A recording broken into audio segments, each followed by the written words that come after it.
Dovageris!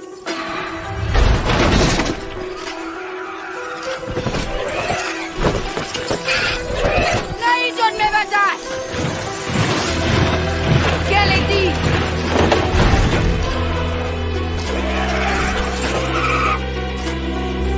Zadrizes Bustaris Costaur.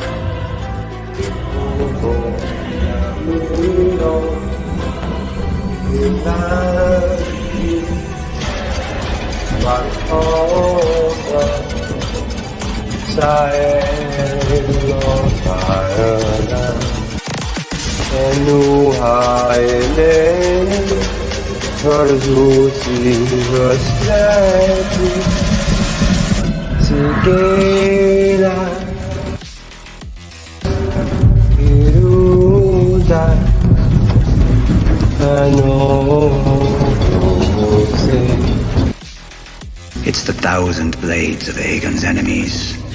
A story we agree to tell each other over and over till we forget that it's a lie. But what do we have left once we abandon the lie? Chaos. A gaping pit waiting to swallow us all. Chaos isn't a pit. Chaos is a ladder. Give me more of those little birds. Little birds, I say. King Aemond? Oh, I'm sorry, sir. I'm sorry, sir. Yes, sir. Good evening, my fellow people of King's Landing. This is your King Aemond speaking. This is the finale for the House of the Dragon. Council Meeting 8. Ryan Milky style. Guys, I can't keep that up all night. It's me under the wig and under the eye match. I'm not going to show you behind the eye because it's pretty gruesome, you know? It's gruesome and I'm a bit conscious about it. But yeah, guys, how you doing? What an episode, right? What a season. It was a little bit disappointing, if I'm going to be honest, with the ending of it. I'll just say that. Yeah, we'll get into it. You might as well just open a window and throw the book out of it. Because, yeah, I think Lily said that pretty good last night. We're going to be joined by some people tonight. We've got council members. We've got Headless returning back from his vacation time. So, yeah, he's all caught up with the episodes. It's going to be good to chat. My peripheral vision is way off, so the chat is actually blurry to me, even though my eyesight is pretty good. I can't see that chat. Let's go. Howdy, everybody from Umpty. Corey's in the chat. Oh, my God, wonderful. Gotta have fun with it, you know? Francis, good to see you. Good evening, ladies and gentlemen. I'm not late for the council today. Sorry, I was out for a couple of streams. Mine knocked me out. No worries, no worries. Francis, I know that you are named as one of our council members. So welcome in. Welcome. Thank you for being here. Corey says, I'm glad I'm not following a lot of the book. Yeah, the book it's different, you know, but we'll get into it. Guys, got a slideshow tonight. For some reason, I wasn't able to add any images the way I wanted to in my phone. Again, I must have absolutely wore out slides in the last couple of weeks. So we do have 25 slides provided by HBO. So again, thank you, HBO. And we've got Meme of the Week, of course. And yeah, we've got some guys backstage. So let's welcome them in, shall we? First of all, we will welcome in my hand, Sir Poppin of Missouri. Welcome in, Sir Charles. Good evening, good evening. Has the festivities begun? Yes, the festivities have begun. The episode is over. We are here. I raise We're my talking. glass. Thank you, my king. It's good. My knight. How are you doing? I'm doing wonderful, wonderful. It's hot. It's hot. I like. Are you wearing your hand pin? I can see. Yes, Yeah. Yes, we got the hand pin. Your Getting the council ball hasn't arrived tattoo just next yet. week. Tattoo next week. That'd be cool, wouldn't it? Tattoos. Hell yeah. Blaze, what the fuck is this? Blaze, you've not been watching the Dragon Show, bro. You've just been coming in here and saying it's lame and all that stuff. So, you know, deal with it. You can be on the outside. Corey says you're looking great, Poppin. Oh, thank you. Thank you. I smell better when I'm awake, too, than when I'm sleeping. It's weird. I love it. So, what do you think of this episode? Quick little synopsis before we get deep into it. I liked it. I wasn't too keen on the ending. I have questions, and can't wait. Unfortunately, going to be 2 years probably, but I can't wait for next season. Yeah. Yeah. Okay. Yeah, it's pretty similar to me then. Enjoyed it. A little bit disappointed towards the end. Could have been a bit better. And that's coming from somebody who hasn't read any of the book and has got no expectations of what to come. So yeah, it's interesting that you have that thought process. Hey, Johnny Knight, good to see you, my friend. Guys, we do have more people in the back. Let's welcome them in, shall we? We've got Headless Ned Stark back from vacation. How you doing, bro? Bro, you know it. I'm living life. I'll go back to work next Monday. It sucks. But hey, we have I'm about to say Game of Thrones. Dude, you know what's funny, man? I'll be honest with you, dude. I scoured the internet today. Reddit.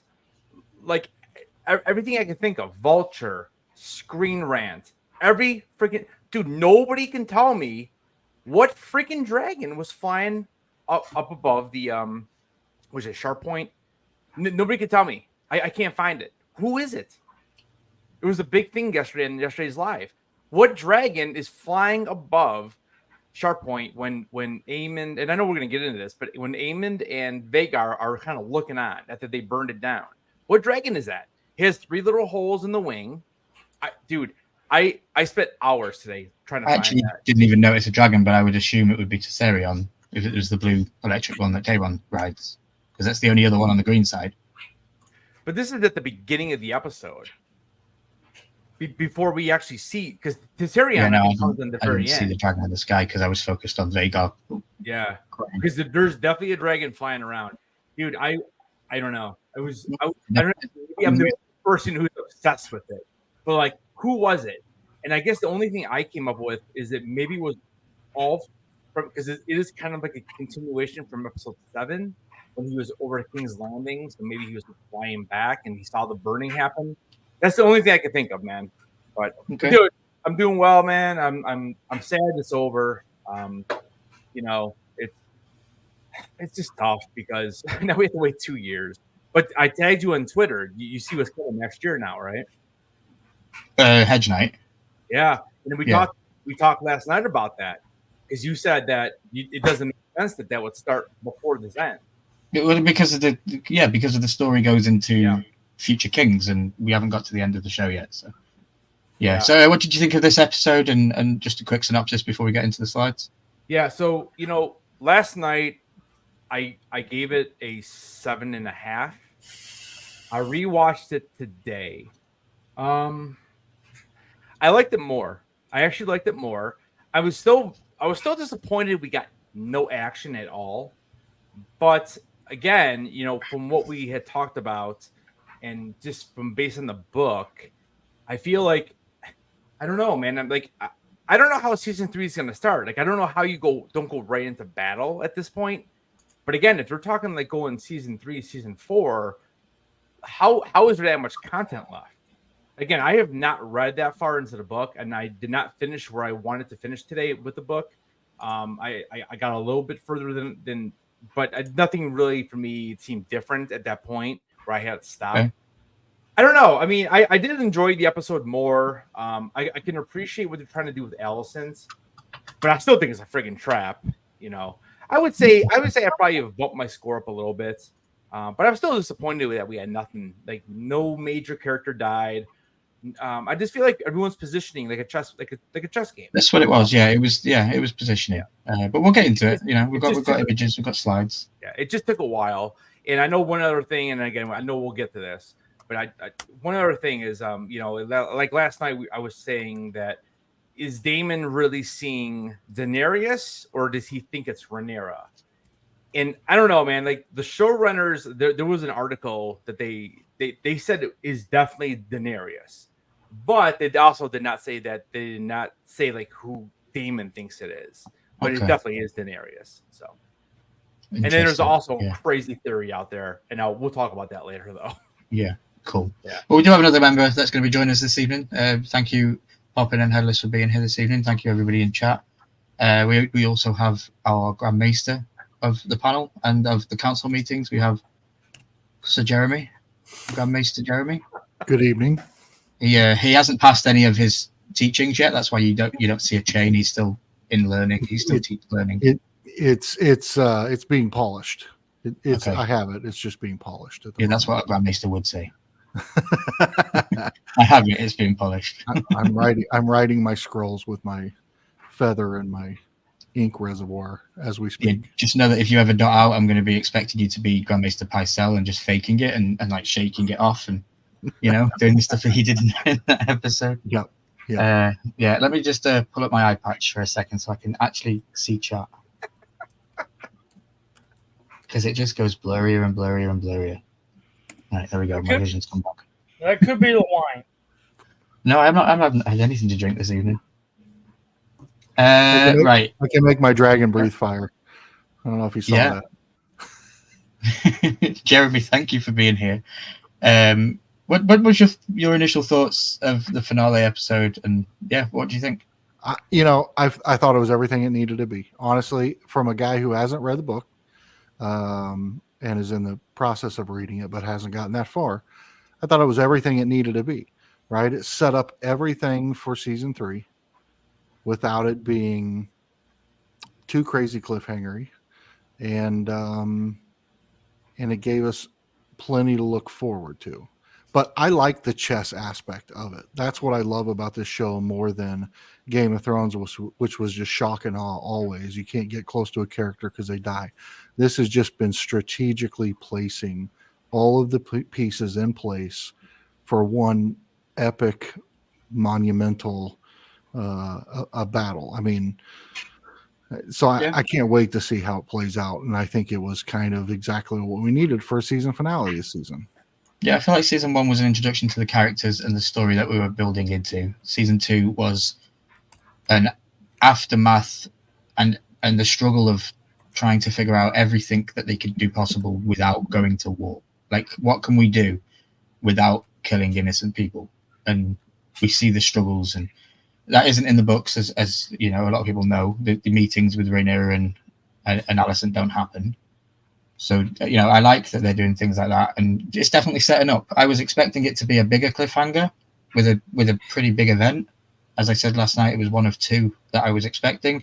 We didn't get those. So season 3 is going to be war. It's going to be big. And, I know I said that for season 2, but... So, Ryan, I have a quick question for you, because when I rewatched the episode, right? And again, I have not made it past this in the books. I'm just trying to think, dude. Like, if they here's what I keep thinking. I think in 2026 we're gonna get drop 1. It's gonna be 4 or 5 episodes, and then we're gonna get another 4 or 5 episodes, and they're gonna count it as season 4. I think we're gonna get that in the same calendar year. I really do. Kind of like Breaking Bad style, and a couple of these other bigger shows. Is there enough content left though in the book to build 12 episodes or 10 yes episodes? There's more than enough content. So season 2, taken from the book or the audiobook, is literally 2.5 chapters in the book. Okay, there's still 8 chapters left after the point ends at season 2. So there's still 8 chapters.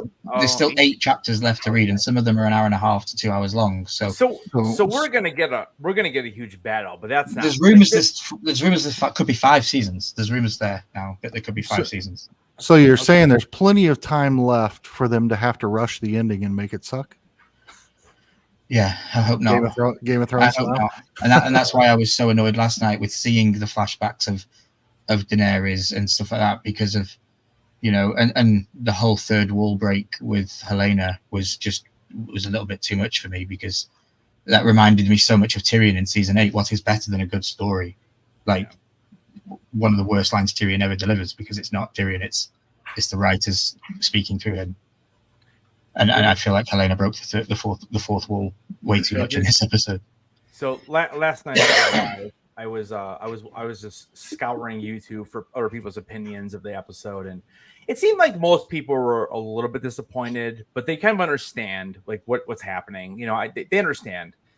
Especially a lot of these YouTubers and different articles have already read. So they kind of they know what's going on, right? And there was a YouTuber, I had made a comment on their video because they had a 25-minute video trying to convince me that, or convince the viewer that the whole prophecy had to do with Daenerys. I mean, I completely disagree with that because I think it's pretty clear it's all about Jon Snow. I mean, if not, why is he Aegon Targaryen then? Who cares? Like it didn't make sense to me. So I I used to see the comment I made on the video, and I'm like, dude, I'm like, I think it's pretty clear it's Aegon. Like, I mean, even Viserys says Aegon, and to say that they think it's the princess that was promised, I feel like it made no sense. And I don't know. The video was interesting because he thinks that Daenerys is going to get resurrected. This basically proves it this episode. And as much as I want to see Daenerys come back, but I mean, at the end of my comment, I said, dude, the best thing that could happen to the Game of Thrones is that Hot Pie wakes up and it's like a freaking nightmare, dude. You know, and then we get to actually see season 8 because season 8 was such a disaster. And I feel like I don't know. It's interesting what they're going to do with House of the Dragon because, again, to me, it's all about Jon Snow. That's the prophecy, and he was really, really all honed in on Daenerys and her being resurrected because she's the one, and which is cool because I love Daenerys as a character, but I don't know. It was an interesting video that I watched. So Yeah. Definitely. We have questions in the chat. I appreciate everybody being here. Thank you for the chat. 10 people in the chat tonight, so I love it. Francis says, question, I want to know what the council's thoughts are on Admiral Lohar and changing her gender. So for people that don't know, the character is in the books, and certain things have been taken from another character and given to her, like the mud fights and the sleeping with my wives and all that kind of stuff is from a completely different character. But Lohar in the books is male. And yeah, they give it to a female. And if anybody doesn't know, a little bit of a keynote, I have a thing saved here on my phone. The person that plays Admiral Lohar is Abigail Thorne, and Abigail Thorne is an English YouTuber, and her YouTube channel is Philosophy Tube, and she has her own channel. And yeah, check it out. It just shows that people like myself and people on the panel that are YouTubers can make it to the shows like this. You've got YouTubers now in WWE and in boxing and in mainstream media TV. So, maybe my wig tonight and my performance will pay off and maybe people are watching. I can stand in for Raymond anytime, It's got to grow a beard in the next 2 years, right? We lost Jeremy, I think. I'm sure he'll be back. Probably knocked a chain or two loose. Yes, raise the sails. Yes. Sorry. Talking to my shit. I saw Mitchie say slides. Awesome. Good to see you. We do have some slides. Fidel is in the chat. Good to see you, Fidel. Welcome in. Thank you for taking your seat at council. Bravo, Lima. Great to see you, buddy. Humpty Scratch says, I wonder if Martin wrote the book the way he did, knowing what actually happened was going to be in a TV series. Yeah, there's possibilities. There's definitely a possibility. Because he didn't even write it from himself. He was smart that it wasn't a written thing by George R. R. Martin. It was a Archmaester Gildane, which is his pseudonym within his own books. I will wait for Ryan in season 3 and 4 for his cameos and anyone from the council. Epic. Dude, they film over here, so it's very likely I could just rock up on set one day and be like, if I hang around enough and they're looking for extras or whatever, you never know, So yeah, one day maybe. So let's go through some slides. So like I said, I wasn't able to add anything in, so we just have 25 images that HBO have provided me. We'll just talk about the scenes as they were in the episode. They're not in any particular order. So I think the last scene, the first slide is literally the last scene with Alicent looking over an empty void. And yeah, it was a good parallel shot because the shot before it was Rhaenyra and she was standing in front of all the scrolls of history, and she was standing pointing to history and what she was appointed to do. And Alicent has abandoned all hope and aspiration and has now got nothing in her path. So it seems. How did you feel towards the ending, Charles? Specifically, the last couple of shots. So that is what I asked about the third lady, because I didn't see the correlation between her walking out of the front gate of the building, and then they went to Rhaenyra, and then they came back, and it was this photo. It's like, wait, that's 3 different ladies. What's going on here? So, I mean, okay. I can see the point because they're both looking at their future, and the past at the same time. So we'll have to see. Yeah. Headless, how about yourself? How do you feel about the finale shots? So here's the thing. Okay, so if you look at that image before this, they have Rhaenyra standing, and her back is actually to all the scrolls. I feel like because there's so much history with the Targaryens since they've ruled for so long, I feel like she's like turning her back on that. And at this point, she's just like, we just got to try to win the war, and I don't really care what history says. That's kind of the way I took it. Wow. Okay. This shot here with Alicent ending the season, I absolutely loved it because Alicent is on a different type of journey. I feel like her family has basically disowned her. They're like, yeah, you're not really the queen anymore. Viserys is dead. Her two jackass sons are now in control, or at least Aemon is now at this point, and she really has nothing to do, and she doesn't want to be part of it. And it's funny because I mean, I've heard this from other YouTubers, and the more I look at this, and the more I watch the series now, especially over the last 5 or 6 episodes of this season, if you notice, she was all gung ho, dude. She was all green. Dude, go look at her outfits the last 3 episodes. It's funny how it becomes more of a blue. In this episode, light blue, just like she was when she was a child, when her and Rhaenyra were like best friends. It's really interesting that people ended up finding that out because I never really noticed.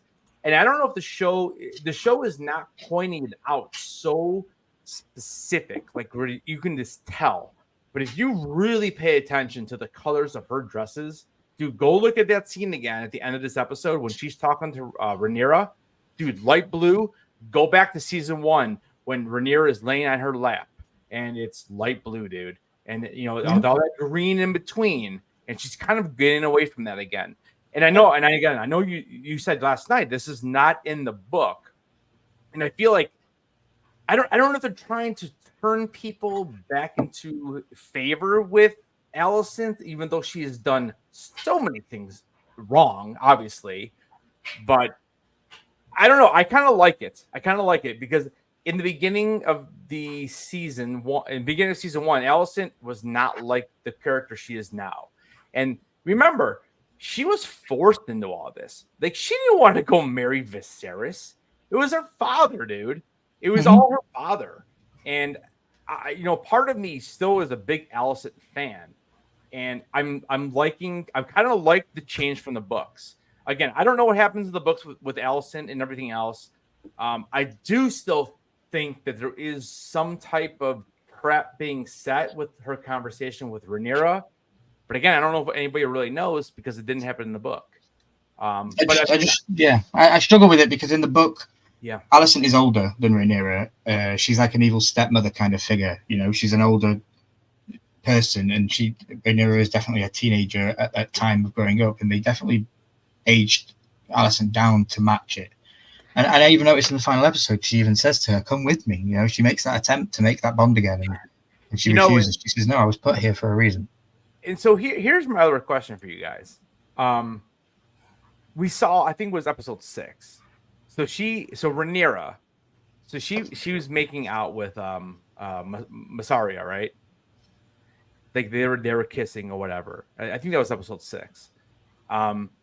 It was 5 or 6. I don't even remember it at this point. But was Rhaenyra ever in love with Alicent when they were kids? In the show, it seems like that. Yes, it does. And then Alicent never seemed to really reciprocate that. But at the end of this episode, she's like, "Well, why don't you come with me?" It's interesting. I don't know. Yeah, I think Alicent was clinging to the last hope that she had of trying to rekindle the friendship and to stop all this. But it's unstoppable now. People have died, and it has to happen. I just find it really odd that they had that scene with Rhaenyra kissing her, and I don't know. It was really odd for me. I don't know. Yeah. And this shot, dude, I think this is huge because I know in the book, he's actually the one who's sent to, instead of Thailand, he's actually the one who's sent. And I know it's not the exact same company, or not a company, but like it's not the exact same faction or group that he goes to see. But he's actually the one who takes Tywin's spot in the book. Correct. Yeah, Otto is the one that goes to Lys. He goes to the Triarchy and sets up the conversation with the Triarchy. But that could be future stuff. So we don't know who he's being captured here by. We don't know who his captors are here. We just see that he is currently under guard and is being locked. And it looks like a ship. I would say it's very wooden. I would say it's a ship. So we'll see where he is. House Beesbury got Otto. Yes, Francis. House Beesbury could have Otto, because they would have just found out that Lord Beesbury would have been murdered, because to their understanding and knowledge he was still being kept in the dungeons. But that's not the case, because we know Sir Criston Cole smashed his face into the council bull. Just to let you know, Jeremy is trying to get back on here. I see that he pops back into StreamYard, but it seems to kick him back out again. Yeah. It's strange. I hope he can get that fixed. Yeah, strange. Probably got to put some kind of spell on his computer. Probably. Here we have a conversation with Rhaenyra and Corlys. Basically, she's asking him about Alan and Adam, and Corlys has gone from one of the best characters at the end of season 1 for me to my probably least favorite character in season 2. Where I feel for this season, he did pretty much nothing apart from moan and weep about losing his wife, and then kind of got back in with his kids. I don't know what to say about with Corlys. He frustrates me. He's the master of ships. He's this great guy that has so many battles. We even meet Admiral Lohar, who has had previous fightings with him and understands what he is. But we haven't seen that as a viewer, and the only shot we see at the end is his ship in the sea on his own. And Alan, exactly. That calls for it, guys. This is the evening. This is the last stream of the House of the Dragon stuff, so we might as well play it. Alan!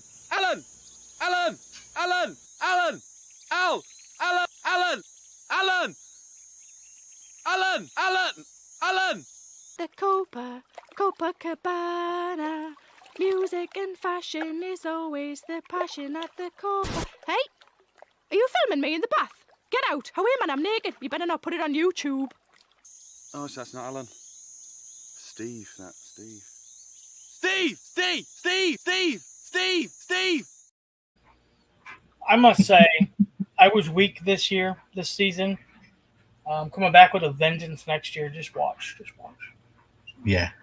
Okay. I'm gonna learn how to swim. Yeah, new ship name. He calls the ship the Queen That Ever Was. Interesting, right? Yeah. Pays homage to Rhaenys, his wife, and lovely little gesture there. That's again not book canon. That's nice.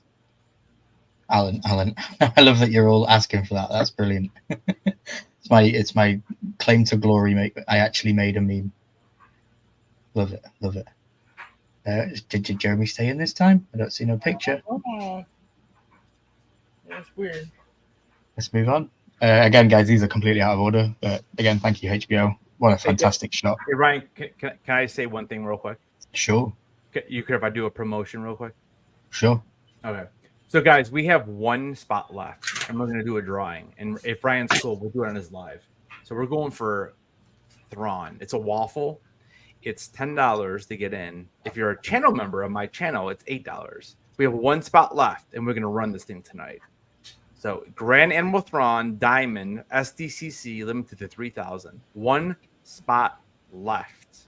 That's all you need. One spot, and we're going to run this. Look at this guy. Those eyes, man. So let us know in the chat or send me a DM on Instagram. One spot left, and we're going to run it. Thank you, sir. You're welcome.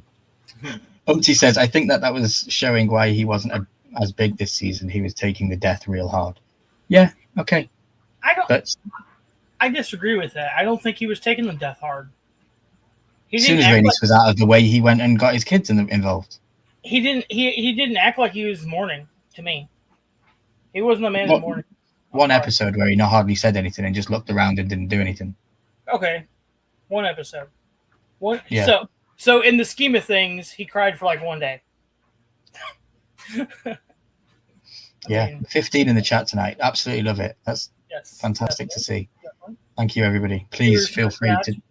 to please feel free to chime in chat with what you thought of the show. West East Bay, good to see you. I don't think I've welcomed you in this evening. Thank you for being here. Evening. Great to see you, Jeremy. Hi, LSAPC, says Anthony Blaze. You best say hi to him, otherwise he'll stop crying. He'll start crying.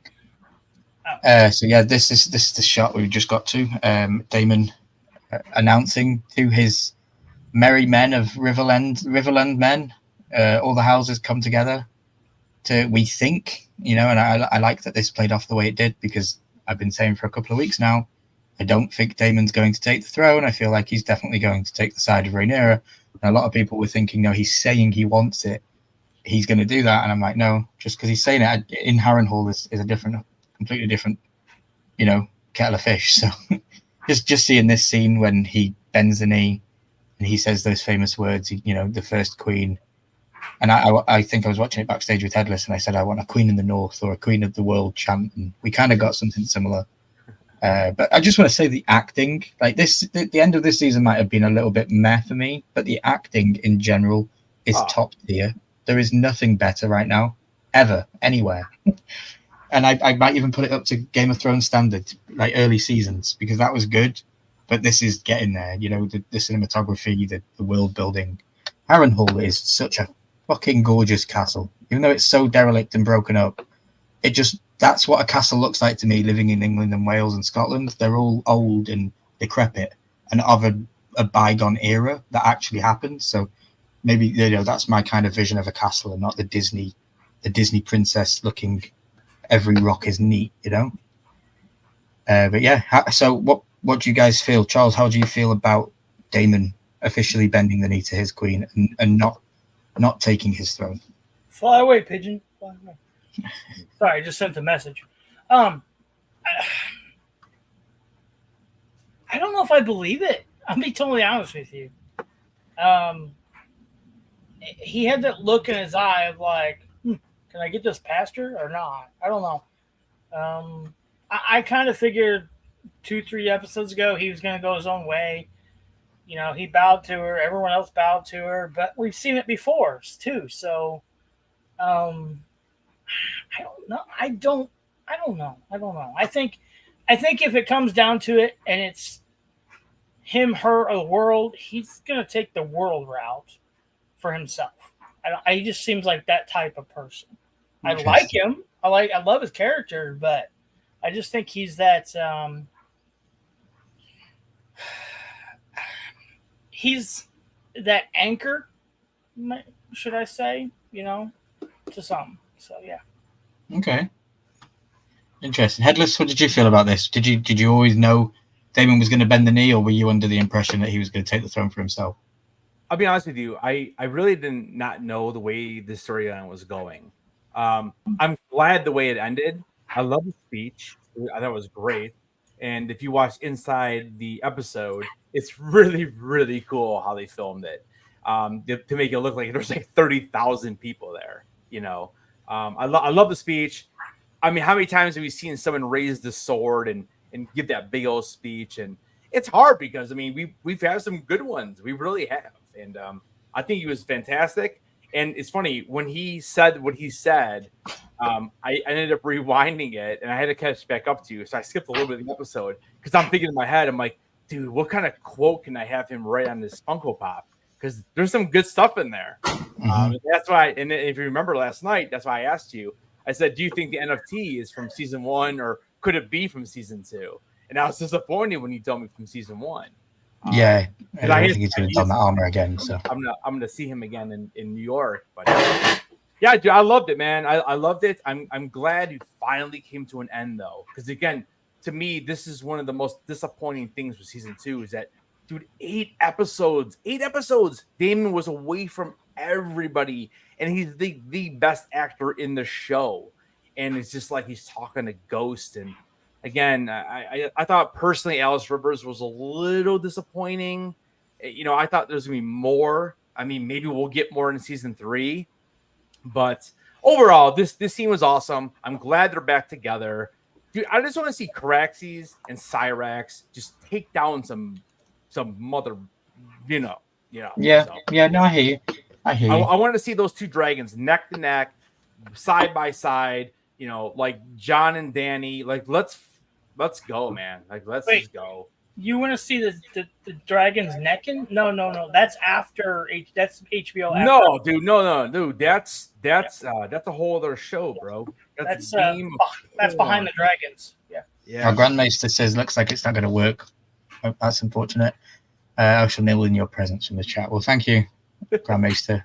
Feel free to vet anybody in chat and work on that connection link because you clearly haven't been, learning. And dude, what will Sir Damon do Alfred, about Alfred Broom? dude, I need Sir Alfred to get eaten by a dragon so bad. Well, I'm not going to say anything about Sir Alfred Broom because Sir Alfred Broom is a spoiler conversation. Yeah, I did long as he Season gets 3. eaten. I don't want him burned. I want him eaten. But it definitely set up something with him. He went to Harrenhal to get answers for Rhaenyra about what Daemon was up to, and instead of getting answers, he instantly went to treason and said we need a king on the throne. And I just want to give a massive round of applause to the MVP of Harrenhal, Sir Simon Strong. What a flipping character. I feel like Sir Simon Strong was the viewer's point of view. Like when he bends the knee, Sir Simon Strong is like, he gets all excited, and it's it's what the viewer would have done. And he looks like a kid in a candy store. Yeah, he's like, ooh. Oh yeah, correct. And I liked that what he did. He sent the Raven to Rhaenyra about, hey, you need to come and sort this out quick because it looks like the treason is going to be happening. And yeah, I liked that. That was good. And it's funny, dude. Like it's so funny because like we just watched this episode yesterday, and I remember on the live last night, I was asking you, wait, when did she get alerted of this? Dude, it was last night. Yeah. Like it's so funny how like when you watch an episode that you've never seen, it's just like every scene you're trying to like process it, and sometimes I feel like I'll lose what comes next, and I feel like that's exactly what happened to me last night because I'm thinking like when did this happen? And I watched it again today, and I'm like, oh my god, it's freaking right there! Like what was I watching yesterday? It's Simon crazy. Strong reminds Jeremy of an old Sam Tully. Yeah, old Sam Tully. Old Sam. Yeah. That would be a good one. Bravo, I appreciate you being in the chat, bro. You're still in season 1 and you're here listening to us talk about the end of season 2. So, bravo, thank you. Yeah, I thought it was. Excuse me. I thought it was crazy how Rhaenyra sent the guy to go talk to Daemon, and it took 4 episodes for him to get there, and she can teleport in 17 seconds. Yeah. No time elapsed, and she's there. The other She's guy. a dragon. Well, yeah, but still, I mean, he must have taken the long way for sure. Have you ever seen what's his name? Jesus. Oh my Jesus, god. no. I have never seen Jesus. I know he died on the You've cross never for us. seen Jesus. So, no. Oh my god, what is his name? Dude. Oh my god. I'm like just losing it. The dude from season 7 who runs through the snow. Gendry. He's not seen that far. Gendry. Have you ever seen Gendry? How fast that dude could run? She's in fast travel. Yeah, no, well, I like it, Bravo. I appreciate it. He says, "Mate, it's all good. I'm here for sport." That's we appreciate it, Bravo. Yes, I am naming people in the chat tonight as well who aren't council members. I'm naming them as dragon riders. Whether your dragon survives or not throughout the story, you'll always be immortalized in the live streams as a dragon rider for Ryan Milky. So, Bravo Lima, I think I'm going to give you. I'm going to give you Silverwing. Bravo Lima. Ooh, that's a good one. So for the rest of time, Bravo is the rider, the dragon rider of Silverwing. So thank you and I appreciate you being here, bro. And that will be immortalized in the intro for upcoming streams going forward. Yeah, it'll be good. Alice talking with Daemon here, and she says, "Are you basically ready to learn what has become of you of being the Lord of Harrenhal?" And yeah, we get some crazy ass vision dream where he puts his hand on a weirwood tree. What I do love is he puts his hand just on the forehead of George R.R. Martin's head that was carved into the tree, and then he touches the tree and gets all the information from Game of Thrones and the rest of the show. If people didn't notice, there were some characters in those flashback scenes that we saw. And I will tell you now that in this scene here specifically, we see a little goat man running across. And he has like horns, and we've been introduced to a goat this season, and it's been slowly building to things. Well, the thing that we see is actually a green man, and they are characters in the Game of Thrones world. The Green Men, or a Green Man, are a sacred order entrusted with the guardianship of the Isle of Faces in the Riverlands. So the Isle of the Faces is an island in the middle of the Godswood Lake, which we've seen Alicent swimming in earlier this season. So seeing that guy, the Green Man, shows that the old gods are at work, and the children of the forest and the weirwood tree magic and all that kind of stuff is at work, which is also a very different kind of magic to Targaryen magic and prophecies and dragons and Helena and all that kind of stuff. So it was a very, very convoluted kind of dream that he was having. And we do see the Blood Raven as well. We see a raven with a white Targaryen looking man with a birthmark on his face, and that was why he was called Blood Raven. People have seen Game of Thrones, you'll know who Blood Raven is. I'm not going to get too much into him, because I personally believe that Blood Raven will be introduced in the new upcoming Hedge Knight series, and I like to be spoiler free as best as I can, so just know that character, I believe that is the same actor as well who will be playing that character going forward. And yeah, if you've seen Game of Thrones, you know who Blood Raven is, and you'll be familiar with him going forward. Darth Raven, is he from Star Wars? Yeah. He's a Targaryen. He's a Targaryen bastard, and he has had quite a good life. I'll say that he has. What can I tell you that isn't too spoilery or isn't? He wields Dark Sister later on in the story. Obviously, the events of the Hedge Knight, the Seven Kingdoms, that will be based around 60 years after the end of House of the Dragon. Wow. It's about 60 years after, and I'm thinking that the Blood Raven will be introduced in around season 3, maybe season 2. So that's why I don't want to spoil too much about him. But yeah, he's a dark and very mysterious and interesting figure. Dark Raven was probably the most mysterious figure in all of George's writing. So I'm very, very excited to get into his story and just to be able to talk about it. A very cunning and smart man, this Blood Raven Targaryen bastard. Yes, exactly, Francis. That's a good way of putting it without giving too much away. Goat walking upright. Yeah, kind of. It was the Green Men, you know. If people can research the Green Men, there's wiki pages and all sorts out there. So definitely. Jeremy says, I also thought a throwback to his first dream when he woke up and the red sap on his hand. Yeah, from touching the tree. That's a good catch. Yeah. He did have red blood on his hands. Good catch.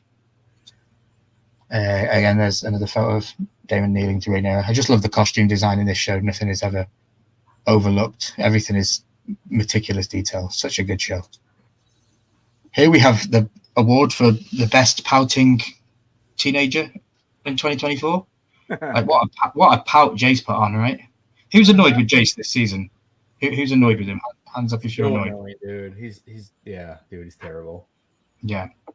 So Headless, what do you feel like the decline of Jace was from season 1 to season 2? Remember, he was a little boy in season 1, but he went and flew off to the north. I just think that. I just feel like they gave him nothing to do. Like, they gave him nothing to do. He went to Winterfell. He spent 7 minutes there. Oh, I'm sorry, 6.5 minutes there. And beside that, he came back and that's it. Super disappointing in the season. And then, you know, he's a little crybaby when he's arguing with Ulf, which I'm not a big Ulf fan. I think Ulf is a jackass, honestly. Oh, wow. Right now, I just don't like that character at all. And wow. I didn't like, yeah, I mean, and he's just so disrespectful. And I mean, Jace, yes, that's the point. It's a different, but we'll get into Ulf. Yeah, that's the point. Oh, I mean, they're all bastards, and I mean, it's a completely up. It's a class divide. He'd been brought up as a small folk and a commoner all his life, and never had what he had. He was always just in bars. But specifically on Jace, like he flew to the north, and with I feel like episode 1, season 2 Jace is a completely different Jace to the end of it. I agree, and I personally feel that happened because the writers decided to take the decision of choosing bastards for dragon seeds away from Jace.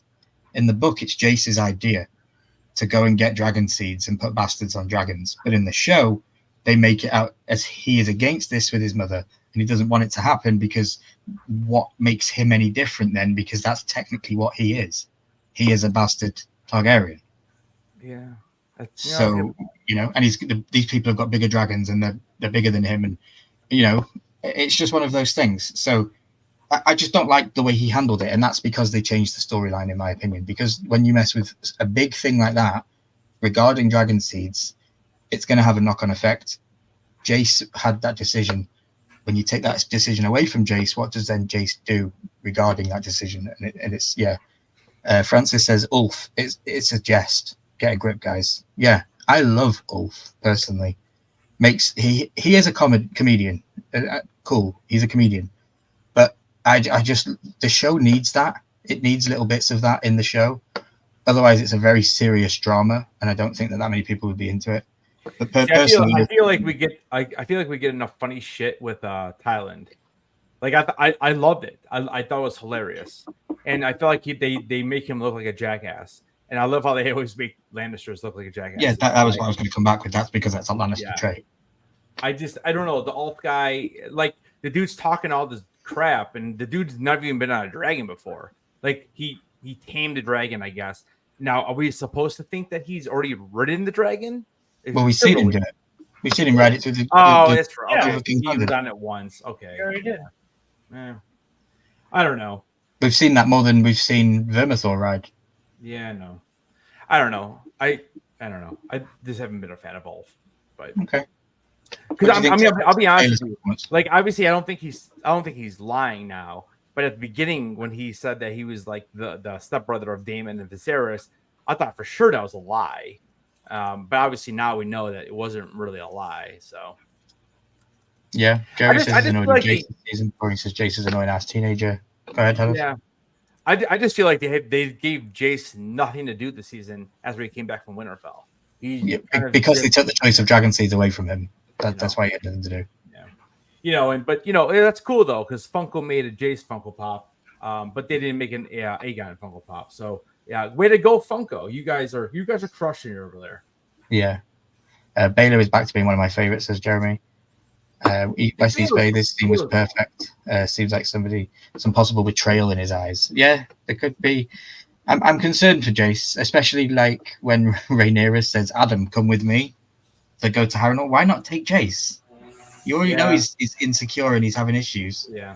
Why not just take Jace? And she says, Adam, come with me. So that was a little bit a kick in the teeth. Corey says, Ulf is my favorite after Helena. Yeah, I love Ulf. He's brilliant. Anthony says, I'm still here for you all, even for the fake dragons. Thanks, Anthony. Fuck off, Anthony. Francis says, Ulf is just a jest, get a grip. Yeah. Fidel, I think Ulf is still trying to get a grip that he has a dragon and can eat good food. I agree. Silverwing dried him up from all that dragon piss by flying to King. Yeah, that's correct. Dried him up. Thanks for being here, everyone. Be sure to smash the like button. Says pop it in the show me state. That's the hand of the king, guys. So do not disobey an order from my hand. You'll have the wrath of the king upon you. Alan. Would people like to see Alan again? Alan!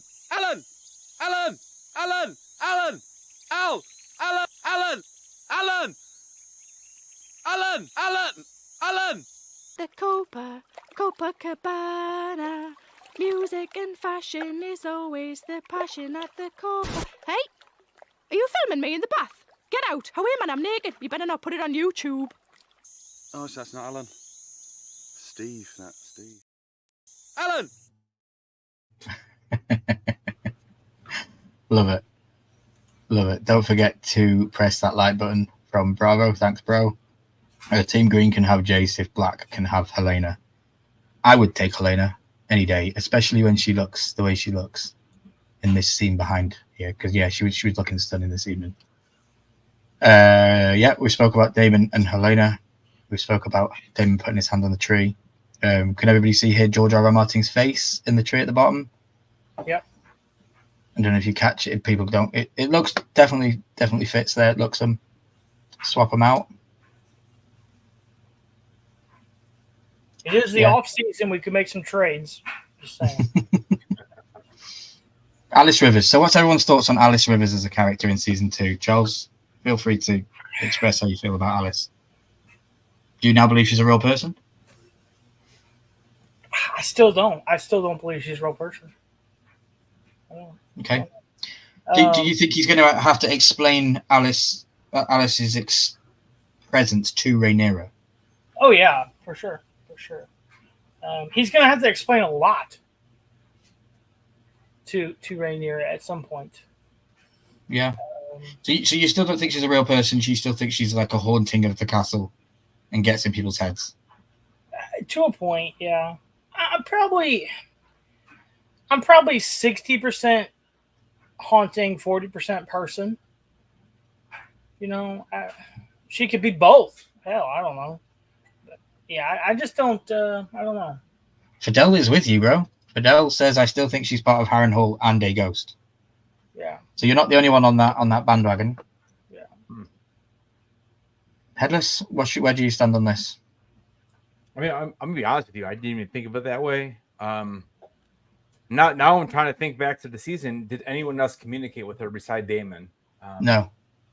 She even disappears behind Sir Simon Strong's back Yeah. when Simon Strong enters the room. She stands back. She walks off camera behind him, and she doesn't pass his other shoulder. She just disappears behind him. So she literally does not communicate with anybody else. No. We hear of her apparently taking Grover Tully on the deathbed, and she takes long. We hear of that, but I don't know if she's also haunting Simon Strong as well. You know? I would say if she's haunting one, she's haunting them all. So they all probably at some point see, talk, and interact with her, but we're just seeing it from Damon's point of view at that time. Mitchie comes in the chat with a bomb. Bran can control Hodor, so why couldn't Helena do the same to another person? Because Helena did enter this dream this evening. That's a very, very big shout. I like that one. Now I feel like, and I feel like maybe she is a type of vision, and maybe she's the one who's haunting her and all.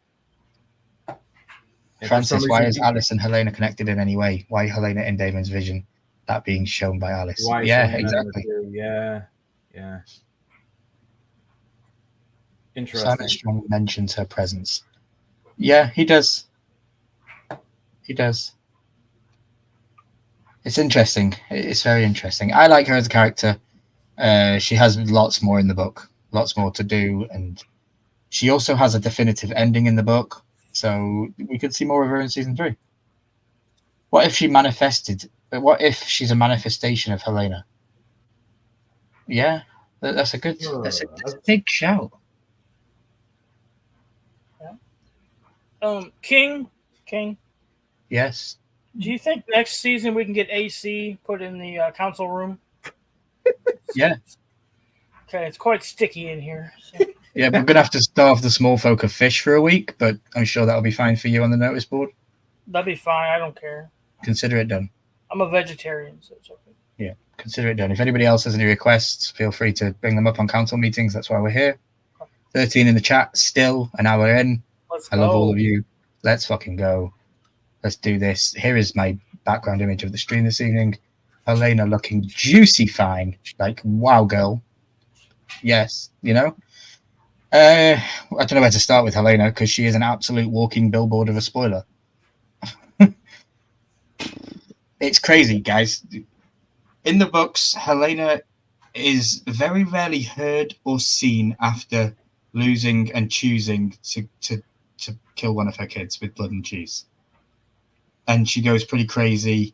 And then there's a specific scene that I'm expecting to see that obviously hasn't happened yet. So I don't know where we're going with it. But we also now have change from the book with Alicent wanting to run away from King's Landing with her daughter and take her away and all this kind of stuff. So I don't know where they're going to go with this show. It feels like they have opened a window and they have threw the book out of the window with certain things and certain ways they're going.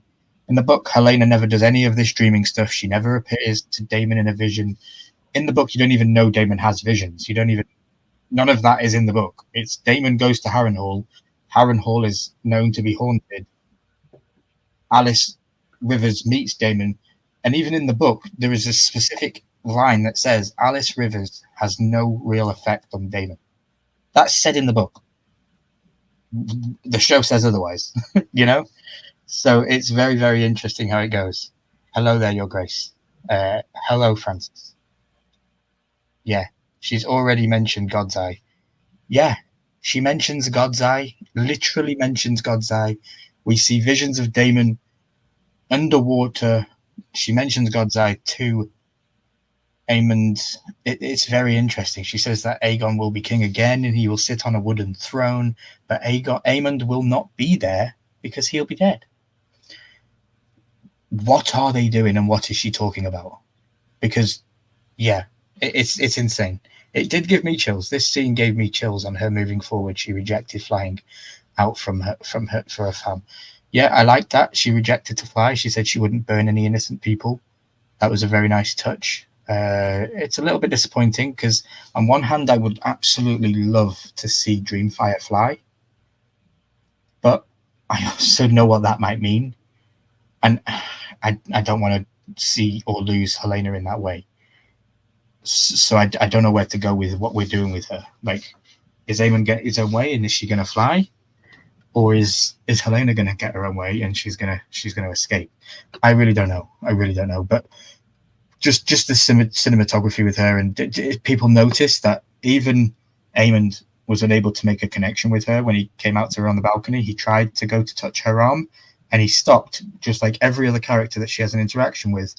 They can't get that close to her to have a physical connection with her, although Aegon did because he made children with her. So I don't know. Charles, what say you with Helena? How has she made you feel this season, knowing that she's a dragon dreamer and in the show anyway, and that she has these prophetic things and that you should listen to everything that she says? How do you feel now that she said some pretty crazy stuff? I kind of like her because she is kind of mapping out what's going to happen, and they're not listening to her. You know, Good point. She's grown on me because I didn't like her at first. You know, because she's on the wrong team for me. But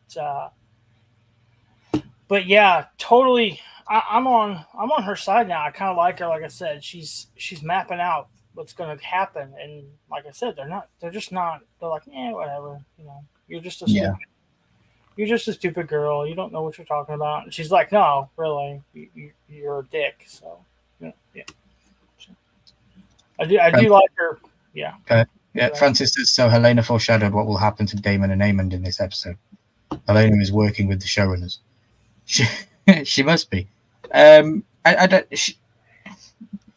don't think she specifically foreshadowed. I think if you're of book knowledge, you can connect dots. But she says something to Aemond that you might not know to connect to what we see in a vision with Matt, with Daemon. So yeah, it's of the book knowledge. I think it's a little teaser for those kind of people. Just like we got an episode with her and Alicent running through the courtyard, and there was a scene which got me all giddy. Dano Joe popping in, saying, pop in looking like a prime Dame Judi Dench. Absolutely love it. Dino Joe, thanks for being here, bro. If you weren't here at the beginning, I'd definitely suggest going back because I was also dressed up. I just had to take it off because it was damn too hot. Not as hot as the image on screen right now with Helena, but it was still hot. No. Thanks for being here, bro. She's the Bran of Hot D, says Fidel. I like it. She didn't say which Aegon. Okay. She didn't say which Aegon. That's a good point. Good catch. Yeah, good catch on that one. Yeah, definitely. Dragon Dreamer on steroids. Yeah, she was definitely on something. Yeah. Except she grabbed his arm during Beast Beneath the Boards, and she grabbed Cold too. Pretty sure. Okay, so she grabbed them. Interesting. Yeah. Now that the season's over, I'll definitely be going back and looking for those connections with people. I'm probably thinking of doing a fan edit as well because I feel like there's a lot of mismatch and jumping around between characters, and I could probably do a fan edit and concentrate on maybe just 2 or 3 characters and tell their story in a fan edit, and that might be a better watch for people to understand the story of what these characters went through this season because it was very wish-washy. Headless, you just come back from being dotted out. What do you think to this season, bro? This character Helena this season. Where do you stand? I love Helena. I mean, I would say she's in my top 5. Again, though, I think that we didn't see enough of her.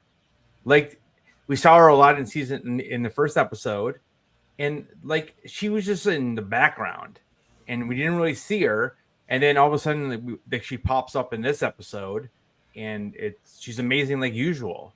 I need more. Like I don't know, man. I just feel like there's so much, and I get it. Like we talked. There isn't anything in the book of her. You know what I mean? She's just at home Right, and she's very, very bleak. And yeah, and that's part of the problem. You know, is that because like you said yesterday, you know, it's so focused on Rhaenyra and Alicent, and that's what the story is supposed to be. But when you make a series like this, I don't know, man. Like I just feel like I don't know.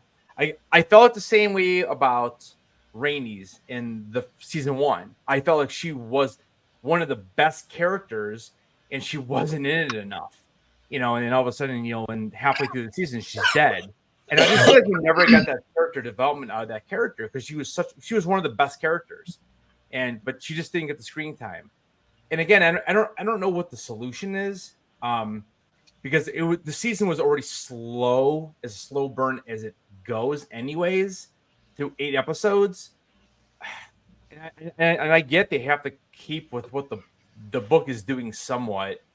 I don't know. I don't know what the solution is, but I mean, I kind of feel like Helena was a waste this season because she's such a great character. Okay. I don't know. Yeah. Interesting. Yeah, But I feel like they definitely gave her stuff to do which aren't part of the book, but yeah, I like some of the stuff she did. I don't like her breaking the fourth wall and telling Daemon that you're just part of a story and you just gotta your part in the role. Like that is a bit too much of breaking the fourth wall, in my opinion. So you like that part, huh? No, because we know this. I kind of liked it. It was like Bran. It was like it reminded me of season 8 all over again with Tyrion. Yeah. What he was better than Bran the Broken? What story? You know, no, thank you. No, thank you. Francis says in the chat question. Let's hear it. Top 5 liked characters in Game of Thrones. You have the council. You have it in the council or in chat. I will get back to you on that because I will continue to conduct the live stream, or we'll be here for another hour.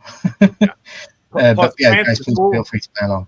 Plus, Francis, we'll be doing that next Sunday. We'll be doing the the House of Dragon season 2 tier list. Oh yeah, that's correct. We do tier lists at the end of the season. We're doing the tier list next week on my channel. Yeah. Yeah, and stay tuned to the end of this live stream because I'm going to let all you guys know what I'll be doing on Monday nights going forward because I'm not going anywhere. We're going to be here, and council meeting's going to continue, and it's going to be a rolling ball all the way to season 3. So stay tuned to the end of the stream, and I'll let you know what we're doing. Yeah, Alicent here. We can see that it's not so green anymore. A little bit of blue. She's definitely little Red Riding Hood running away from the castle. Yeah, I get that too. Yeah, Richie says that Helena's been her favorite from day one. Completely agree. No, you're drinking water, right? Yeah. Okay. Do you think wearing green has any impact or a deeper meaning on this scene? Not mean. You're talking about Helena. Oh, Helena was wearing green. No, I just didn't know that's her nightgown. Personally. Little Slutty Riding Hood. Little Slutty Riding Hood. Ooh. Yeah, I can't wait for memes on that one. She was looking for a night. She's looking for a night in the bush. Yeah, she's an absolute whore. She slept with so many people. Please. Speaking of whores or people that are many whores, we have Admiral Lohar. Admiral Lohar. What do I think to Admiral Lohar? So Admiral Lohar is a character that has been switched and changed about. It's like a blender of other characters in the show. Rindalia Randoon. If you guys remember last season, I showed you an image of a funky-looking pirate dude with crazy hair, and he had crazy clothes and a purple eye. That is Randoon, and he has many wives, and he has mud fights, and certain things from his story is later on in the show that have been given and brought into this character.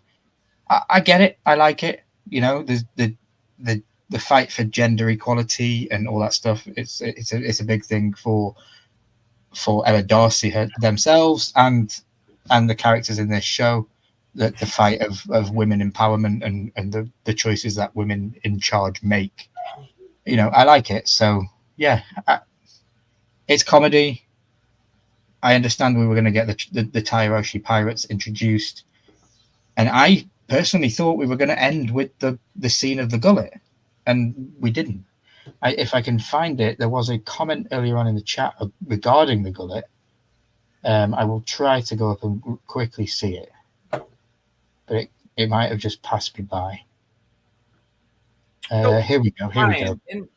I hope they don't start the battle in season 3, episode 1, with the Battle of the Gullet. I unfortunately think that's what's happening, Francis. They say they're gonna ride to the Gullet in 2 days. We end with Corlys going to his ship to.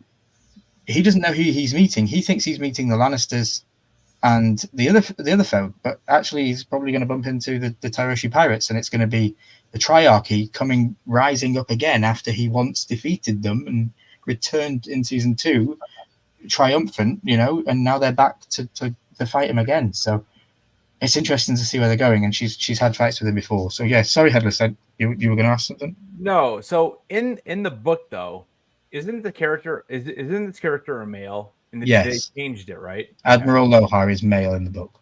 Okay. And they changed the character. In like Francis said, you know, I thought we were gonna see those wives. Like, dude, so did I. Like, that's the one weird thing with this show. You know, I don't know if I don't think anyone watches the show because of nudity and all that. But like, dude, there's like nothing in this whole season. I think we get Aemond, and that's literally about it. And it's just interesting because when they were talking about how she wanted him to make babies for her, I really thought we were getting a scene, and nothing, dude. It's interesting. I don't know. It's a lot different, and I know they're on the brink of war and all that kind of stuff. But yeah, there's still time for those scenes, but I don't think it needs it. You don't think it needs it at all? No, I don't think. I don't even notice it in Game of Thrones. I know it's an adult show. Yeah. But I don't. It's not very prevalent in Game of Thrones. There's a couple of brothel scenes. I don't think we ever see a male penis in Game of Thrones. I think it's always tits and ass. So House of the Dragon went a completely different way. I thought we saw what's his faces?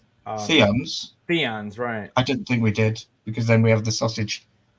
We have the sausage thing. So I generally don't know. But yeah, I think that they went a different way by showing that and stuff like that. But yeah, what do you think, Charles, to Lohar as a character and to the mud wrestling stuff?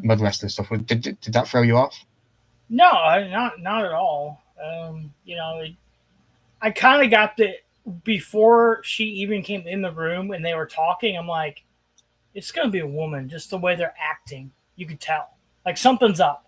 Like this dude has 3 legs, or it's a woman. Seriously. And when she walked in, so the first thing I thought, and Ryan, you are going to understand this when I say it, they could have picked a better person for this role. They could or could not have. They could have. Okay, but I don't know who. Becky Lynch. Becky Lynch. She's already got the accent. She's the man. Why not? Yeah. I love that. it. Would actually fit. That fits with current day stuff. Yeah, that would be pretty cool. That would be pretty cool. But I like the tighter Brienne, maybe a female leader. Yeah, but for the character, I like it. We've said it this whole time. I've never read the books, but they're not even sticking to the books, but like 3 seconds a show. So, and with the world we're in today, it makes sense that they changed it to a female. Do we need to meet all our wives? No, in my opinion, no. There's people out there that would love to see it. I mean, I would. I mean, I'm not gonna lie, I'm a guy, but you know, it's not a pivotal part of the show. Did you not read term 17 of the contractual agreement of being my hand that you're sworn celebacy and you can no longer sleep with women ever? Yeah, Charles. No, I don't. They sleep with me. Mitchie asks a very, very good question. I don't do anything. I just sit there. Yeah. Could you all seriously handle multiple wives? Mitchie, I couldn't even handle one. That's why I choose to be single. I don't need to have a wife. No, thank you. I don't like Utah that much. Cole is still looking to No me, bro. comment. No comment from Headless. I can't handle a girlfriend, Mitchie. DC. Hey, how many wives have you got? You mean what? Yeah, it was very funny. Yeah. He might even make an appearance in the memes at the end of the night, so stay tuned. And again, guys, an hour and 10 minutes in, and we're up to 14 viewers. So I really appreciate all of you. He seemed into the multiple wives, honestly. He's like, hey. Dude, he was all in, dude. It's funny. One of the videos I was watching last night, they're like, what did they say exactly? They said, oh, and they at the end of the episode, you see Thailand and wait, what is her name again? I'm sorry. This one, Lohal. What is it? Admiral Lohal. Lohal. Like, oh, so she mustn't have had that many wives. It was a funny comment though. It was good. Because Thailand is like Thailand is dude, he reminds me of in season 2 of Game of Thrones. When I think it's like the first episode. Dude, he reminds me of that little jester that Joffrey plays around with. Oh yeah, the little pudgy dude. Sedontus. Dude, yeah, that's what he reminds me of. Yeah. That's what Thailand is, and Jason is like more of the badass, you know, the guy that helped stupid Sansa from getting out of the grasp. Yeah, of Cersei. Sansa. Yeah. That's what he reminds me of. Sedontus. Umti lets us know in the chat that Sir George R. R. Martin has said that about Helena's character has adapted in the House of the Dragon that Fia Saban's performance of Helena is a richer and more fascinating character than he ever created in Fire and Blood, which is fantastic. Absolutely fantastic that she was able to give her own personality to the character and bring it forward for herself. So yeah, brilliant. Thanks for sharing that, Umti. House of the Dragon doesn't need these types of scenes. I agree. I don't think it needs it. It's a dragon show. Becky can't act. Oh my god, yeah, the man. Interesting. Yeses and no's for that. He's in Game of Thrones too, Lannister. Yeah. Lohar is bad at names, really. Mispronounced it like 3 different times. A lot of STDs. Oh yeah, hell of a lot. And especially within the mud. Like, what made me laugh was they were absolutely covered in mud, but they had shiny white teeth. Yeah, right. So wait. Is that scene take place in the book or no? The mud fighting scenes, but it's not between Thailand. It's somebody else. It's Otto, right? Otto, correct. Yeah. That's why it's so strange, man. Because like Otto, we haven't seen since like episode 2, and all of a sudden he pops up. I'm really curious to see what they're going to do with that, because that's totally different from the books. Yeah, he's going to have a big swerve ball in season 3, I believe. Yeah, pearly white teeth, exactly. So, guys, I'm going to give you Rhaena for a couple of seconds, and then we're going to go, and then in a couple of seconds we're going to come back to Rhaena, and then in a couple of seconds we're going to go, because that's what they did with her in this show. That's good enough. Like, they teased her claiming this dumb dragon in the wrong place, may I add, for the whole episode. And it really, really frustrated me, because if you'd have just took time, we might have been able to actually see her claim. And did she really even claim it? We don't even know. We don't know. We don't know. So in the book, what does she ride? Or is that like a huge spoiler? In the book, she has a dragon, but it's a different dragon called Morning. Oh. Okay. In this show, she has adopted Nettle's storyline, who is a Targaryen bastard that attempts to ride a dragon at the Dragon Seed process and successfully claims Sheepstealer. That is Nettle's story that has been given to Rhaena. So you think Morning is not even a dragon we'll see in the show? I'm not expecting to see it. Okay. Or we could see it. I don't know. We will see. I really don't expect it, though, because it does look like she has had Nettle's storyline given to her, so she will be taking Sheepstealer. I was super disappointed that we didn't get Cannibal at all. Like, I really thought we were going to get all those dragons. I thought we were going to be, like, introduced. Well, there's nothing is known of them. Yeah, because they're wild dragons, yeah. I don't know. I kind of thought that was the whole point of the season, was to get all the dragons on each side. And, like, season 3, boom, here we go. You know, that's kind of what I mean. So I just feel like we have more setup to even go still. Like, I know we're going to go to a battle. Like, Yeah. I will be shocked if we don't get a battle in episode 1. I really will, because I don't know what are you going to do if you don't do that. We'll get a battle for sure. So from these are book extracts. Sheepstealer is brown, likes to eat sheep. We do not know much about it. That is all is said about Sheepstealer as a wild dragon in the book. Cannibal has a bit more. The cannibal is mysterious. No one quite knows where the cannibal came from.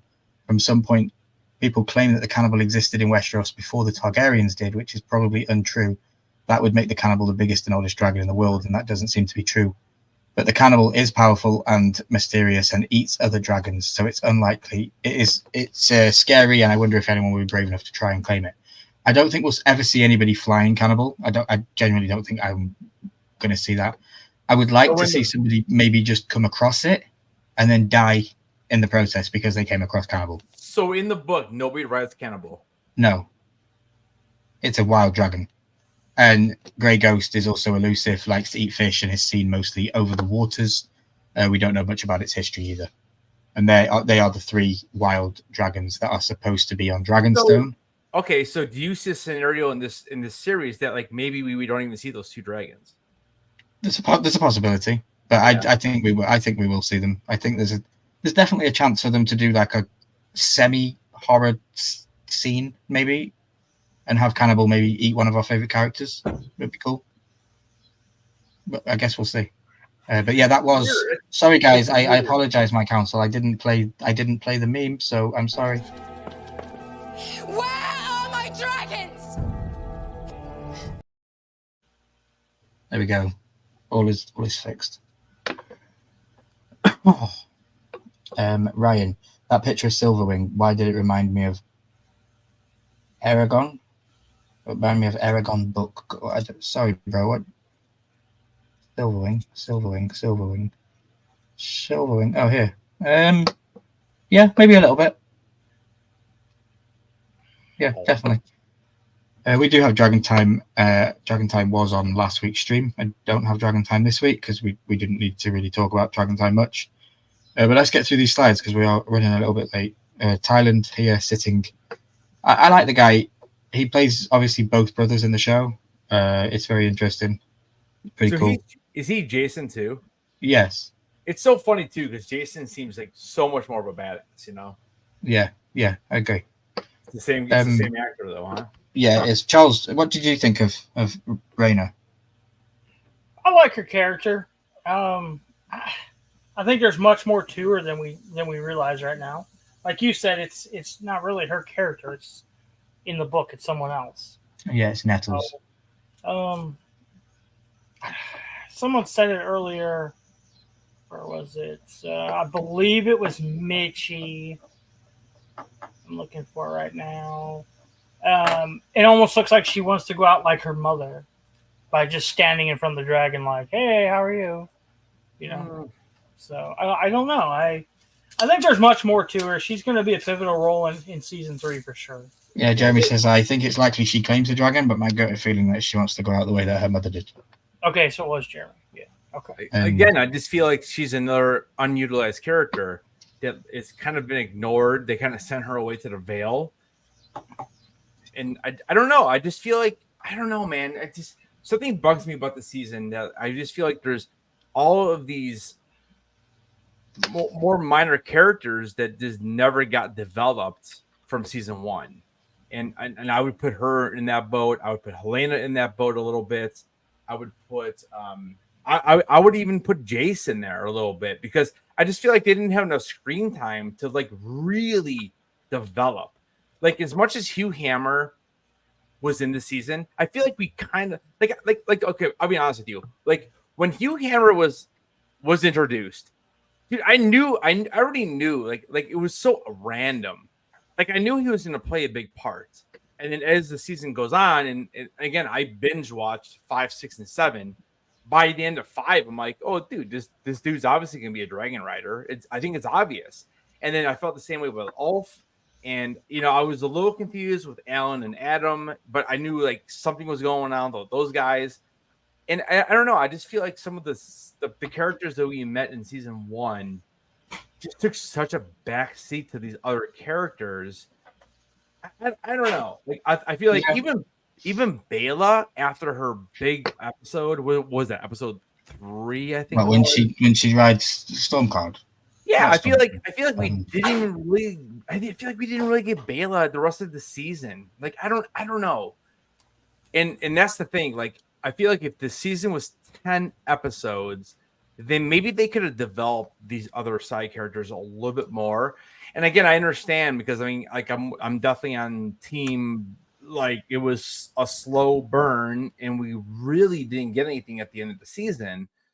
And I think that's one of my biggest issues with the season is that we just didn't get much after season or after episode 4, you know. And I know the other thing, Ryan, yesterday we were talking about, and I apologize because I don't know if you're on live with me and Lily or not at this point, but we were talking about I didn't quite understand how long season 2 lasted. Because obviously we were like within 2 weeks of Viserys's death, so it kind of was a consistent, you know, continuation of season 1. But as you look at Aegon, I feel like Aegon was the one person that you could really focus on throughout the season to kind of tell how long the season was, because he was so messed up in the beginning. You know, Yeah, but it's rushed in the show. It takes him a year to get out of bed in the book. Yeah, and that's the thing. Like, if you look at him in episode 5 compared to episode 8, when they're leaving in the carriage and buggy or whatever, like you could tell like time has passed. It's got to be like 6 months, and it's just weird because again, you know, we see Kristen Cole and we see Gawain, and They're going on the King's Road up towards Harrenhal. Right, and they're gone for like 3 episodes, and all of a sudden, boom, here we are. And now Gawain knows about Kristen Cole. Yeah, there's a big pacing issue with the show. Yeah, they literally went with 2 chapters of. Once you read the books, the books that you need to read, I think you will have more of an understanding and appreciation for what they gave us. Yeah. Because they don't have anything to go off. Daemon visits Harrenhal. Daemon knows that Harrenhal is haunted. The book literally says Alice Rivers doesn't have much of an effect on Daemon. That's what the book says. In this season, she has a huge effect on him. Exactly. So what they gave us is completely different. Yeah. It just, I don't know. Speaking of Cole here, like you said, the pacing to me feels a little bit off. As much as the pacing was, it was weird in season 1, right? Because we had the first 5 episodes, and then they changed characters. Boom! All of a sudden, 20 years later, but again, when you rewatch season 1, it makes sense. And I'm just gonna be really curious when I rewatch season 2, like boom, boom, boom, boom, boom. Does it make sense? Because yeah, it does. I don't know. It does make sense. I feel like Rhaena and Bela. And I mean, and there's other characters too that I just feel like they just didn't get their just that they should have. I don't know. It's interesting. I agree. No, I completely agree. I feel like the characters in the show, like I feel like Rhaena has forgotten about Sir Arik and Sir Arik. I feel like they've been forgotten about. They died for her, and she buried them, and she had that one scene. But I don't know, Charles. I have a question for you. So going back to a previous episode, who did Alicent give her favor to when the guys left the courtyard? Because Kristen Cole has it in this scene, but I'm under the impression she gave it to her brother. Do you remember who Alicent gives her favor to? Because I don't think she even goes over to Cole in that scene. She doesn't, because she's talking to Gwen, and Cole is over by the front gate on his horse ready to leave. And does she give Gawain her favor? See, I thought that Alicent She's almost got to give it to him, because Cole's not anywhere near him. Because if you remember, she nodded, he nodded. That was their goodbye. Their see ya. Let's chat later in bed. No, she gives Cole her favor, says Jeremy. Yeah, I don't remember them ever having a talk. I'm pretty sure she gives it to him like in episode 3, like when they go. I'm pretty sure it's episode. I don't know, Jeremy. Is it episode 3 or 4? Because I'm pretty sure that Alicent gives it to him, gives it to Cole. Because I think that's how Gawain. I think that's how he figures it out. Again, it's it's just so hard because we don't see these characters for 3 episodes. Like Kristen Cole's not in it for like 3 episodes, dude. Yeah. And like all of a sudden, boom, episode 8, here he is, and Gawain comes up with the sword, and he's using that. And the way I thought about it was, well, Kristen Cole is cleaning the blood off his sword with Allison's favor.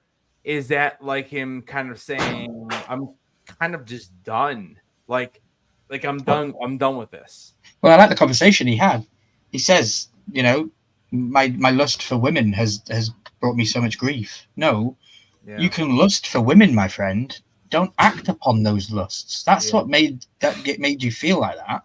Like you can fancy Elena like I do, but acting upon it is a different act. And you chose to do those acts. And also, not every man is unfaithful. Cole, take that back. Like, don't you ever put me in the same bracket as you dirty slime ball. Yeah. He got on my nerves with some of the things he was saying, but some of the things he was saying was also very good because he was opening up a little bit more. And I like that we got a resolution to how he got away with killing Joffrey Lonmouth, because he shouldn't have got away with that, and he did. He got away with it because of Allison. But we found that out, and that was never explained in the show. So it was a nice little tie of a bow there that Allison had helped him become, saved him from death twice. Yeah. So Francis here said Allison went to Gawain and talked about Daeron and stuff like that, because that's when she learned that Daeron was a good guy and good kid and blah blah blah blah blah blah, blah. And she just noticed Cole from afar. Yeah, I didn't think they I thought she handed him her favor in that scene. I'll have to go back and check. I don't remember. I mean, clearly Cole has it because now he's polishing his rod with it. But I think I don't like Gawain. I don't think I ever will, unless he takes Cole out. Because as everyone remembers, Cole in the beginning was my favorite. He was the dude. Now he's just a dick. Okay, she literally handed the handkerchief to Cole upon his request. Okay. Oh, okay. Was that when he called her Allison and she said, "Take my name out of your mouth"? Was it that scene? I'm pretty sure that was like episode 2 or 3. Yeah. Okay. Interesting. Yeah. It's when he's on horseback and he pretty much is leaving with Gawain there, and I only came with that idea and thoughtful process that she gave it to Gawain, because that would then explain him being all defensive, like, my sister gave that to me and you're sniffing it, you fucking weirdo. He would know what it was. But if she gave it to him before he even arrived on the scene, how does he know that that's her favor?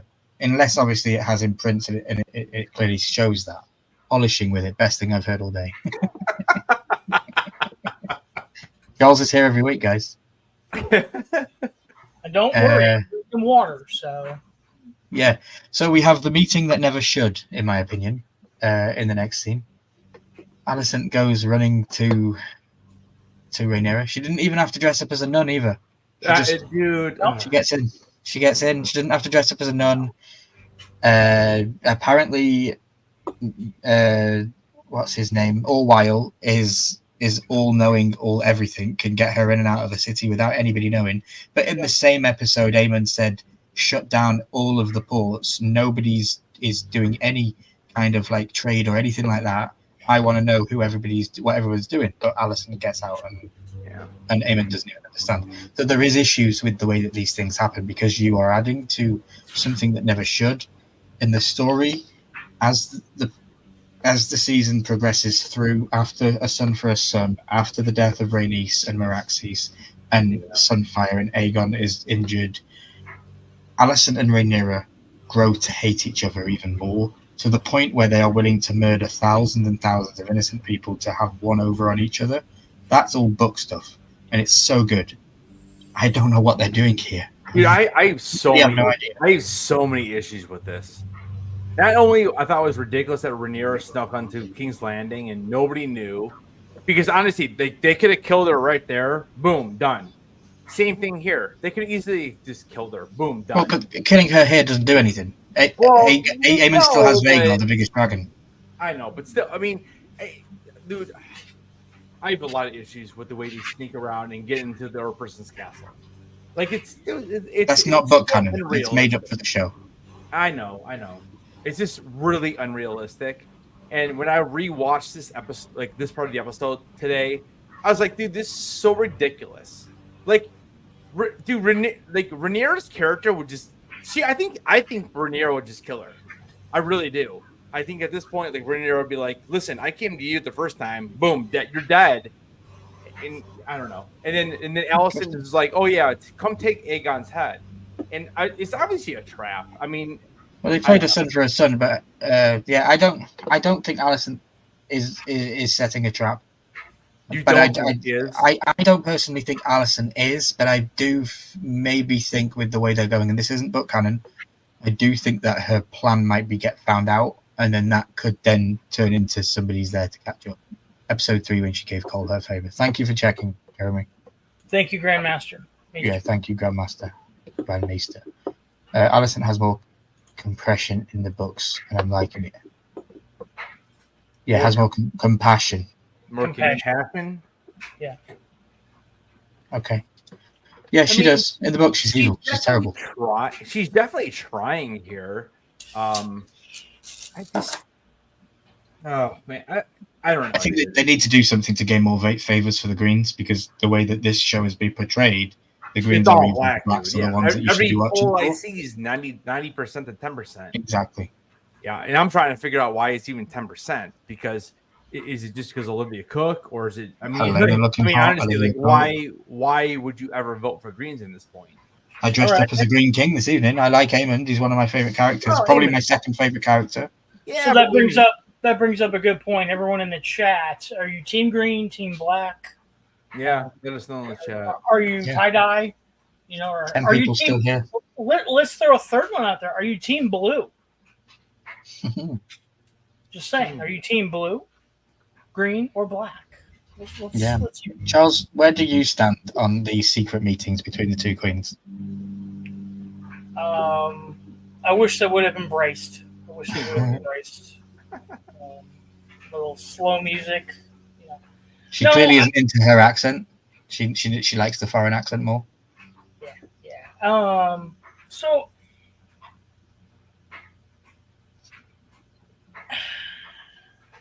I've watched this scene twice now, believe it or not. I usually don't watch episode twice, but I watched this scene again this afternoon. Last night, I thought she's laying a trap. That's all she's doing. She's just laying a big ass trap. I don't think she is. I think she legitimately wants away from it, out of it, and to get it back to its rightful owner type thing, if that's the right wording.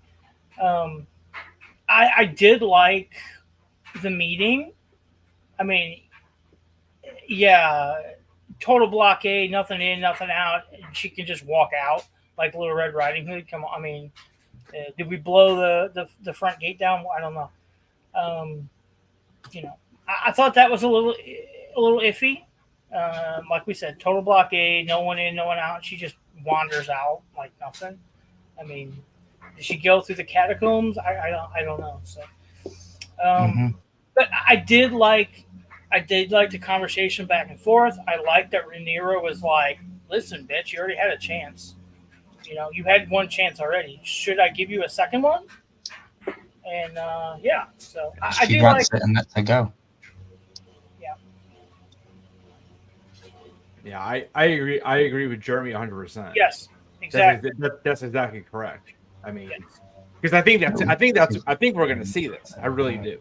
But I don't think so. When she went to Rhaenyra and said, "This is the plan. This is what I will do. This is what I will do," she did not know that Aegon was gone or leaving. I don't believe that. No, she doesn't, because Larys is worming his way around. This was all paraplegic guy. This was all his deal. Yeah. Clubfoot. Sweet feet. That's what I'm calling him. That's what I'm going to call him from now on is Sweet Feet. This was all Sweet Feet's idea to get Aegon away from there, get him out. I don't think Alicent had a clue that he was gone. So, like you said, now it's not a son for a son. We'll see what happens. So. Yeah, definitely. Just a couple more slides left to go, guys. Look at that dude right there. He is He is amazing, isn't he? Was past tense. I don't think he did anything this season to deserve the handpin that he has. Corliss? Corliss should not be Rhaenyra's hand right now.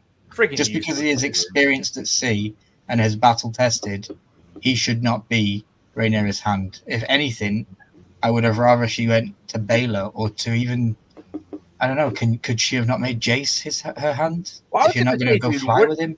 So early in the episode, so I know it's not the hand of the king. What is the symbol that Jace wears up on his shoulder?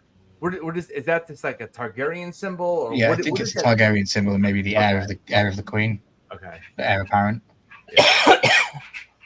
When Rhaenyra went to Alicent, she was still in power, and Alicent turned her away. Now that she has no power, Alicent is crawling to Rhaenyra to try to end this. Yeah, exactly. Exactly. Very well put. Umpty, I want to thank you, my friend. You have taken the comment in chat with no spoilers to real, and you've messaged me privately. I will respond to you after the live stream regarding that. But yeah, thank you. If anybody wants to have spoiler talk with me, I'm more than willing to do that and talk, because I know people have read the books and know what's going to come and stuff like that. Just keep it out of chat, because there are some people in the panel and in chat that don't want spoilers and don't go looking for them. So yeah, we try to be spoiler free here. But I will be doing a spoiler free live, so check out the thumbnails before you click on any of them. If it has big red spoilers in big red letters and you don't want spoilers, I'm telling you now, don't click it, because I am going to be doing a live stream predicting what I think will be happening in season 3, just like I did for season 2. Yeah. Christian There's a lot of different stuff, though. That's what's crazy about it. Yeah, there is. Yeah, and it's told from 3 different people's perspectives, of people that weren't even there at the time and in the room. Callers calling for Alan. You don't need to ask me twice. Alan! Alan! Alan! Alan! Alan! Al! Alan! Alan! Alan! Alan! Alan! Alan! The Copacabana. Music and fashion is always the passion at the core. Hey, are you filming me in the bath? Get out! How am I? I'm naked. You better not put it on YouTube. Oh, so that's not Alan. Steve, Steve. Steve! Steve! Steve! Steve! Steve! Steve! I don't know how my viewership goes up when I play that thing. It's pretty cool, though. I had 10 when I clicked it. I've got 12 after it, so maybe I should just keep clicking it and I'll go up by 2 every time. Jeremy's on fire tonight. If Helena is controlling Alice, then she's also controlling Laris, protecting her husband through Laris. If they could make Helena be absolutely giga mega chat, like one of the best characters ever like that. Laris has magical properties in the book. Alice has magical properties in the book. They are both from the same place, Harrenhal. There are points that Laris's character hasn't come to light yet, and I don't know if they're going to. Therefore, I haven't spoke about it. But when it's all said and done, we will have that conversation about the possible powers of those 2 characters specifically, and what it means in this show, or what it could have meant if they'd have used the powers correctly. Helena is definitely a dark horse in this show. Absolutely. And Helena is not the type to control people. Does anybody else get United States Civil War vibes from this photo right here? Dude, seriously, yeah, absolutely. He's got the long coat and everything, dude. He's I the Confederate. agree 100%. They're the Confederates, yeah. Yeah, I agree 100%. LSMPC, the gardener is mowing the realm right now. Got a little landscaping going on. Yes. Nice. Interesting. Just a couple more slides to go. So we have Aemond basically rushing in and saying, Helena, you are a dragon rider. You are the same blood as me. Our mother is not a dragon rider. She doesn't know what it means to have that bond and to do that kind of stuff. But I need you to come to war with me, darling. I need you to help me fight this fight. And she stands up and says, I will not burn people. I will not fight. She's not going to fight innocent people. And Alicent gets in the way, and she probably puts her life on the line, to be honest, being so brutally honest with Aemond here. I don't know. Alicent is a little bit too late, I feel. Her boys are corrupt now beyond repair. especially Aemond. He is such a fantastic character and is just clinging to the depression and the bullying that he had from a child. One line I absolutely love, and I don't know if this is paralleling or if this is supposed to be, but they say in this episode that Daemon's dragon Caraxes likes to eat pigs and not sheep. What was Aemond given as a first dragon? It was a pig. Yeah. And I just don't know if that's a parallel with Caraxes maybe possibly fighting Aemond's pig, Vhagar, and having that connection going forward. So, listen, okay. So Game of Thrones. Let's go back to season 8. Well, remember, Charles hasn't seen Game of Thrones. Charles, mute for a second. How can he mute? How can he mute? Okay, well, I don't want to ruin that. So, something that happens in season 8 that doesn't really happen, right? Like you can't disappoint again, right? You can't. Like, we're all expecting Aemond and Daemon are going to be in some type of fight. And I'll be honest with you, dude, I hope it's not Dragonback. I want to see a sword fight, dude. Okay. Really? You want to see a sword fight? I do want to see a sword fight. I do. Okay. Like, we haven't seen it. We really haven't. We've seen it, Aemon's sword, just not him fighting with it. If you watch the brothel scene. I'm not talking about it. Yeah. It was unsheathed for sure. Francis, I really wonder how these actors will look like in 2 years, man. 2 years is so long. 2 years is so long, but just look at how long it went, how quick it went for this year. We waited 2 years for this season, guys. Look how quick it went. Well, it's even funnier too, because to make this show come out, to have the show come back in 2026, they're gonna have to film it probably next year. Correct. They'll be filming in the end of the year. They probably filmed this season almost 2 years ago at this point. You know, with the writer strikes and COVID, I think it was a disaster. I mean, it just was. Correct, Fidel. I like what Headless said about the battle between Daemon and Aemond. Yeah, I feel like the parallels have to have that happen. And he's even said it in the show. He's willing to fight him. He wants to fight him. Oh, he brings it up every time. I mean, I feel like it would be really a disservice to fans if that doesn't happen. And again, you know, I don't want to ruin it for Charles because he hasn't seen Game of Thrones, because he's obviously a big loser and he's wearing a white hair cap thing. And I don't know how you even watch Game of Thrones. Come on, Charles. Bro, you watch probably more Twin Peaks than you watch Game of Thrones. Do what? You probably watch more Twin Peaks than you watch Game of Thrones. I don't know if he's seen Twin Peaks. He did. He watched a pilot with me. Yeah. Yeah. It was so good that I forgot that I even watched it. Oh gosh. And then we have Clubfoot over here. Yeah, Larys is talking with Aegon and he's saying you need to get out of here. And Aegon is basically saying, I like that he uses the line crazy cunt, I think he says, which is pretty cool. He says crazy cunt. So he did try to kill me. He realizes that his brother really did try to kill him. And he says, when he gets back, put me on the throne and I'll have him put in jail. And Larys comes back with a real good rebuttal. Like, okay, you're going to do that, but then what are you going to do when you haven't got Vhagar on your side? Yeah. Because you've got no one to fight for you then. So it's a very different and interesting conundrum that the king finds himself, because he is still the king, whether Aemond thinks he is or not. Aegon is the king. He's not dead. And Larys protects him and gets him out of there. I like Larys's connection with Aegon. He's definitely clinging to power as much as he can and trying to hold on to that as best he can, and he's doing well at it. He's been sending money to a different place, expecting this to happen. So it's funny. Very interesting. It's funny because Larys, I thought he always latched on to the person who had the most control, but I think you said last night that Larys and Aemond had some issues, and that's why he's kind of leaning toward Aegon at this point. I kind of forgot about that, to be honest with you. He calls him a swine at the table. He says, "I would never give you the hand of the king, you swine." Yeah, I mean, Larys to me is just more and more like Littlefinger. Of course. Just go with whoever you think can play the long game. Chaos is a ladder. That's what Larys is about. That's what Larys is about. I mean, Aegon talking about his cock. Like, loved it. One of the best conversations. So Game Dude. of Thrones. I should have sent you the meme. Lady Stoneheart showed me today. Dude, I should have sent it to you. I don't know why I didn't send it to you. There was a meme of two sausages.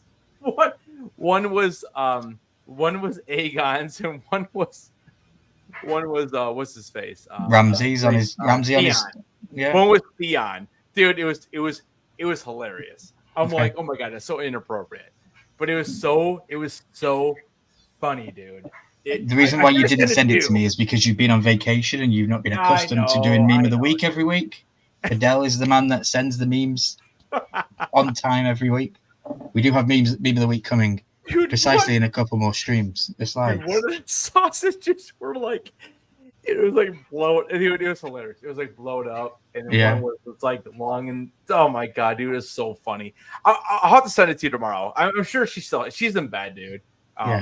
You know, but I'll send it to you tomorrow, dude. It's so funny. It's so funny. Irony in the idea that if Aegon ends up on the throne, his only heir is his daughter. Naming a daughter to the heir will cause. Interesting. That's because they haven't. Because they decided to completely retcon Baby Maelor, who was supposed to be chosen to be killed by Blood and Cheese. So that left open the Baby Jaehaerys. You know. So Baelor is the youngest kid. Baelor in the book is the youngest one. Yes. Okay, so at the end, so I don't know. At the end of the episode, we see the blue dragon. So that's Daeron. That's Alicent's kid. That's Alicent's other son. Yes. That we have not met yet. Okay. Yes. Okay, so that's Daeron. Okay, that's right. Fidel, I know you are, my friend. You're going to start tagging me after this. I know. For next week. But just stay tuned because there's some news about next week's content at question. So that might have a change of what memes you send. But feel free to send any memes that come up over the next 2 years because we're going to keep doing this every single Monday. The dinner scene, right? Let's talk about the dinner scene to get out of here. I think we have the dinner scene, we have that scene, and then we just end with that scene. So basically, this is what we haven't spoke about. Ulf, you don't like Ulf. You think Ulf is a little bit boisterous. I personally think that's because of the class divide, because he's been brought up with his pals every single week in the pub, bragging about being a Targaryen and not having to have any answer to that. And now he's actually sat at the fucking table with the Targaryens, and it's all come true. And it's getting to his head, you know. I just don't understand why he was so cocky the first time he met Jace. Like, okay, so what kind of injury does this dude have? Because there's some kind of injury, right? With his leg or something. I'm not sure. I don't know. I don't understand where this guy comes off like where he's just like some badass. Where at least Hugh is like, he's respectful. He's like, oh, you're talking to the prince. And Ulf is just like, I don't know, dude. Like, I just don't think he believed his own lies. And then when it came true, he actually was like, oh my God, and now he's living up to that. I'd be the same. Charles, what do you feel about Ulf? Same thing. Ulf grew up basically in the pubs, in the streets, in the brothels, everything like that. Hugh didn't. Hugh had a job, a family, so he's more rounded. Where Ulf is rough around the edges. He needs a good polishing. I think with a good polishing, he can be a great dragon person and a great aspect of the show, of the family. And it's like you said, he's been living this, what he probably thought was a freaking lie his whole life, that he's a portion Targaryen, that he's a dragon rider. So he started telling people this, and now that he can actually do it, he's like, holy crap, I can actually do it. And he's just rough around the edges. I think with time he'll fall into, and maybe not. Maybe that's just going to be his way of being different, yet he's still Targaryen. So. Let's go, Bravo. Thanks for the update, my friend. He says, whoop, whoop, 10 people in the chat, and we've got 10 likes on the live. Let's go. We would love to see it. Love to see it. Thank you, guys. So, Hugh Hammer. Hugh Hammer is here because he wanted to change his life. He wanted to change the life for him and his wife. He wanted to become a lord so that she could become a lady. These are his words, not mine. Yeah. Rhaenyra offers to make all of these dragon seeds knights, not lords. There is a difference, people. A big, big difference. So, with that in question, Ulf is like, okay, make me a knight then. He's just happy to be ascended to something even bigger than what he already was or thought he was. Whereas Hugh, on the other hand, I don't know. He questions, what do we have to do for this? Yeah. And his answer given back to him is, you're going to have to kill innocent people in towns that are fleeing from King's Landing. Well, that's exactly what his wife is doing. She is wanting to flee from King's Landing to go to these smaller, green-controlled towns. And I don't know. I don't know what they're going to do with his story and where they're going to go with him. But I don't feel like Rhaenyra is giving him what he is expecting to get. A knight is not what Hugh Hammer wants. A knight, no. He wants respect, title on his name, maybe even a castle somewhere as well where him and his wife are safe. Because he's already lost his daughter. And what happens if he finds out that the gullet was the decision of Rhaenyra and the food stopping to coming to the King's Landing was the reason that killed his daughter? And Rhaenyra was behind that. There's issues there. Like, I think you should have spoke with your dragon riders before you made them dragon riders, because they've now got bigger dragons than Jace. Vermithor is bigger than Syrax. So if for any reason something was going to happen or was something wanted to be happen, what can she do? Really, Syrax is a small dragon. So it's a very interesting dynamic as to where they're going with these characters. Yeah. Hugh Hammer definitely seems more concerned, and Ulf is like living it up. And Adam is great. Ulf just wants more bird. That's all he wants. He just wants food in his plate and a good place to sleep. Hugh wants more for his family, and he said that. And like you said, he's not going to quite get what he wants, so it could be a little issue there. Yeah. Yeah, and I would like to see the conversation between her and Hugh alone. Maybe they can have a conversation together, and that would be very interesting. Yeah. But I just don't know where they're going to go with it. Let's catch up with the chat. Ulf always unintentionally claimed the center of attention. He was struggling at that table, coming to terms that he wasn't the most important person there. Yeah, he's no longer the center of attention. He's not the most powerful man in the room, or thinks he is. So many ways Hugh's character could go. Completely agree. A slight foreshadowing for Hugh's future. Possibly not. What is foreshadowing, bro? They changed so much shit from the book to the show. So I could tell you that a certain person's going to die, and they don't die. I was once concerned with this show that a little stupid shit called Joffrey Lannister ruined this thing for me. As soon as I knew that we were getting House of the Dragon from the Fire and Blood book, and then you rewatch Game of Thrones, there's a certain line that ruins this show for you if you have that kind of knowledge. Now, I'm under the assumption that, hell, they could probably change that now. They've changed so much other key pivotal points of this show for me. They can change that thing as well. So I'm excited to see where they go now, because I don't specifically know where it's going to end. It's exciting to see what they could do with it. Hugh has a badass dragon. Vermithor is the dragon of King Jaehaerys, correct? So good. And Silverwing as well. They're married to each other, those dragons. They were both the dragons that refused to fly over the wall as well. Very interesting. Headless, what do you feel about the Dragon Seed table meeting? So I think that I definitely, again, I have not read past I'm not even close to this point, right? So and I'm not going to go past this because I don't want to know. But just seeing how the season's working, I could definitely see Hugh flipping on Rhaenyra because of the death of his daughter. I think that's a huge motivational factor for him. And unfortunately, he's the one who claimed Vermithor. So, right now, the Greens have Vhagar and I guess Dreamfire, but I don't know, man. I don't know what to think about Dreamfire with Helaena. I just don't. And Caesarion, Daeron's dragon. Yeah, that's correct. But that dragon is pretty small, though, isn't it? We see it fly across at the end. Yeah, it's at the end, but I don't think it's much bigger than Syrax. I'd say it was smaller.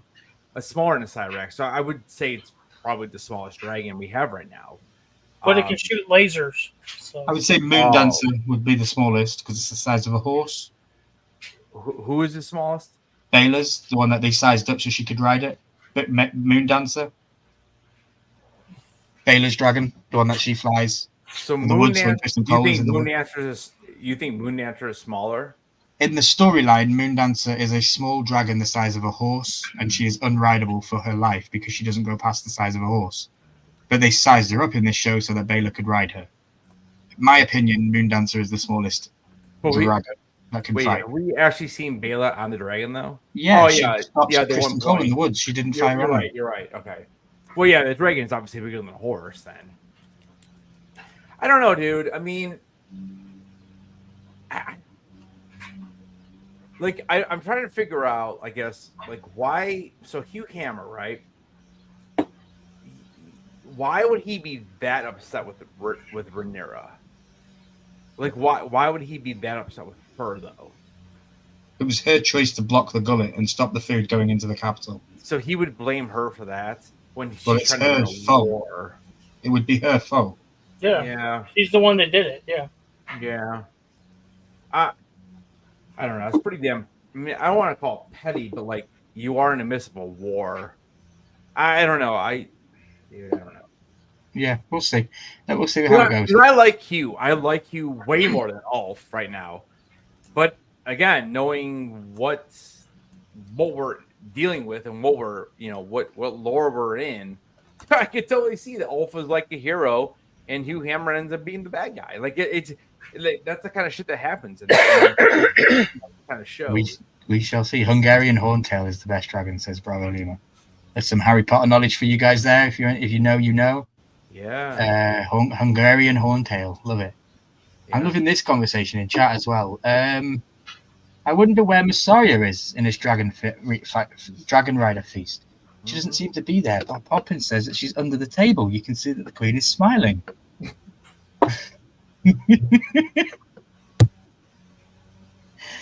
Yeah, she's not there because she's not a Dragon Rider. That's why she's not there. Personally, that's my opinion. But she could be listening in with Master of Whispers in her little ears. Do you guys think that it's weird that we don't get any type of Melisandre? Like I feel like she is probably alive right now. Like, do you not miss her? Do you not care? Do you? I can't comment on that. That's all I'll say. Okay. Charles? He doesn't know who Melisandre is. Yeah, I do. Oh, you do? Who is she? What? One more time? Melisandre. We're going to move on. Melisandre? Yeah. No. That's the lady who sends me mail. Mail sender? Yeah. Dude, Oh. me too. That's crazy. That's crazy. You know what's even crazier is that I have like 3 comments on that video in the last like 8 hours. It's hilarious to me how like I feel like I haven't heard of anything in that video in like a year, and all of a sudden in the last like 8 hours I've got like 3 comments. It's pretty funny. So we've pretty much done the chat of the slides. If anybody has anything else they want to talk about specifically about Aemond and Helena here, or Thailand marching off. I didn't provide any stuff for the end of it. That was the beginning of the stuff. But just moving forward here, we do have what IMDb provide as the episode names for the season with a little paragraph. So we have season 2, episode 1, A Son for a Son, as Alicent grows concerned by Aegon's small council. Rhaenyra arrives at a fateful decision. I'm going to ask you guys to rank these going forward as we do this now. So Charles, what would you rank episode 1 of season 2? Now that the season is over, where would you rank it? Try and have a list of maybe 1 to 8. So like, where are you ranking this finale? Just this episode, yeah. Where are you going to rank the first season of this season, the first episode of this season on a ranking of 1 to 8, best episode to worst, and we'll go through them. Oh my god. Jeez. Do you want us to rank all 8 episodes? Not right now, just one at a time. I'm going to ask him for number 1 and you for number 1 where it sits. Episode 1 is 8 for me. Episode 1 is number 8. Interesting. Headless, episode 1 for So you. you're saying Sunset episode 1 was the worst episode of the season. of the season? Yeah. With blood and cheese?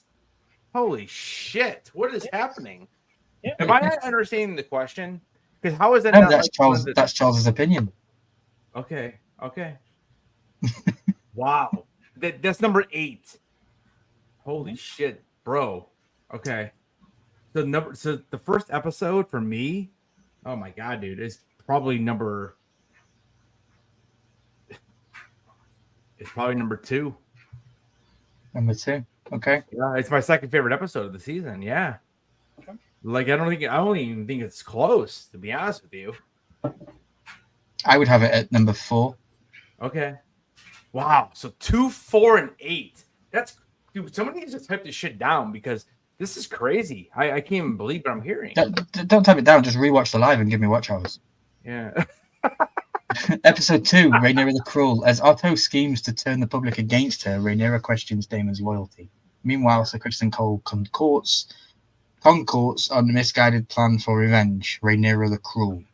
Wow. Okay. This is Headless, you go first on this one. Where do you stand on episode 2? I believe episode 2 was the Battle of the Cargill Brothers, right? Or was that? Yeah, it was. Yeah, it was. The Battle of the Cargill Brothers. Where do you stand on that one? Dude. Wow, this is hard. I was not expecting this. Expect the unexpected on a Ryan Milky stream. Yeah, I would say probably. Wow,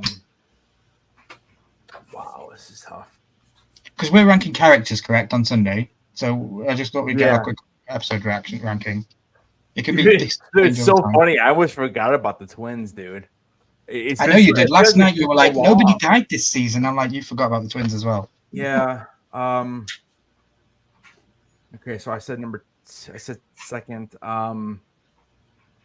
Wow. 2, 3.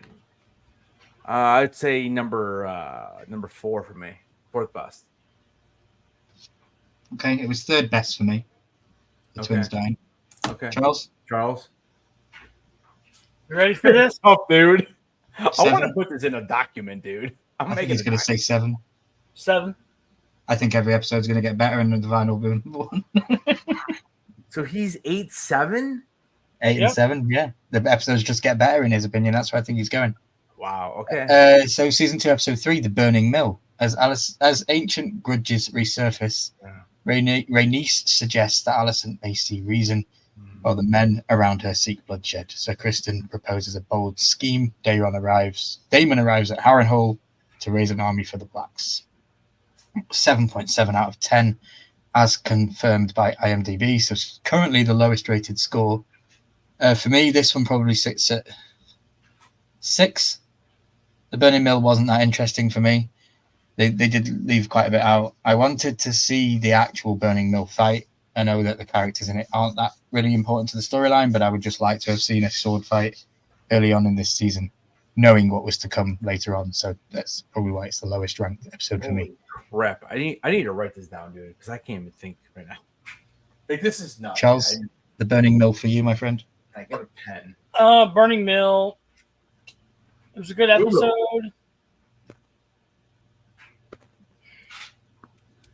I'm gonna have to go with 6 on it. I'm gonna have to stick with my guns here. Yeah. Okay.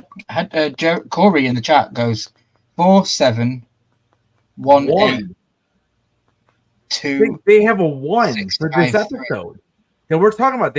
So Corey thinks that episode 3 was the best, right? No, 4, I think 7, that 1. his ranking is. I think that Corey's ranking is. Episode 4 is the best. Episode 7 is second best. Episode 1 is third best. Yeah, I got you. I think that's how Corey's scoring it, which would make sense. How does episode 3 end? How does it end? What's the ending of that episode?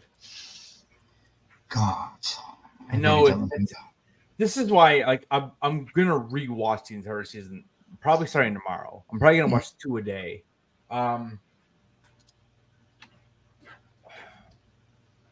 Wow, this is hard, dude. So you guys both said 6.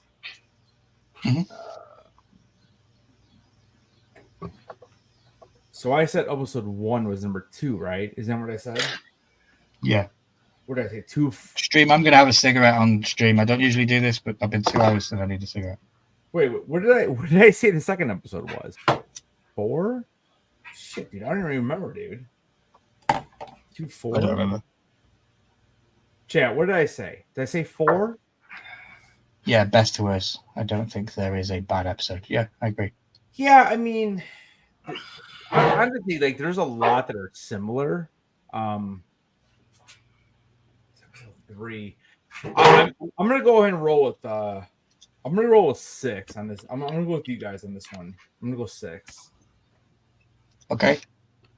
Episode 4, The Red Dragon and the Gold.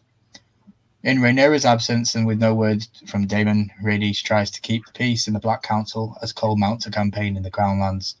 In King's Landing, Aemon continues to undermine Aegon's fragile hold on authority.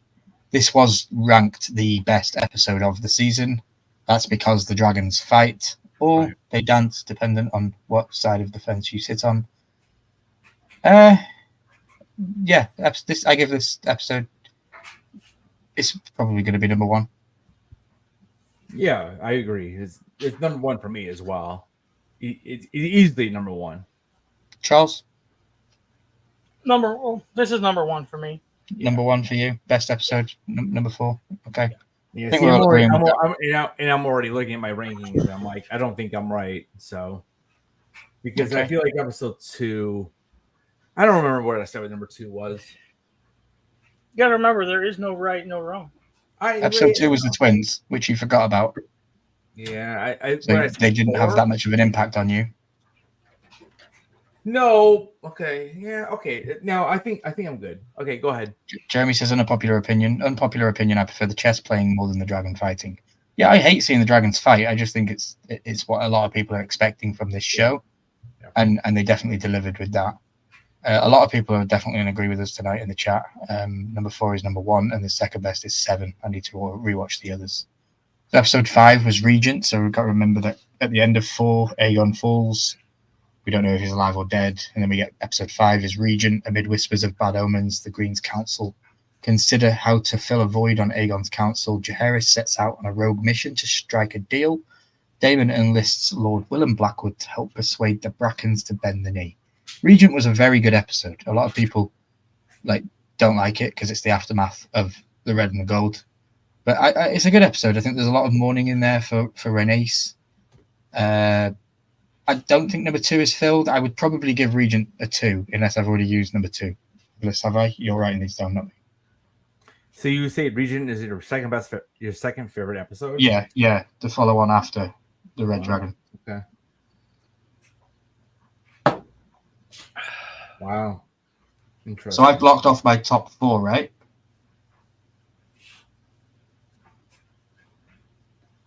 I have 5, 7, and 8 left.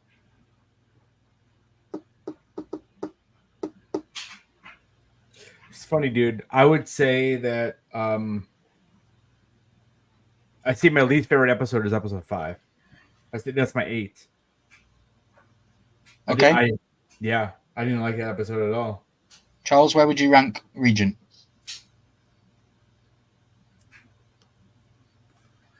Um, 3.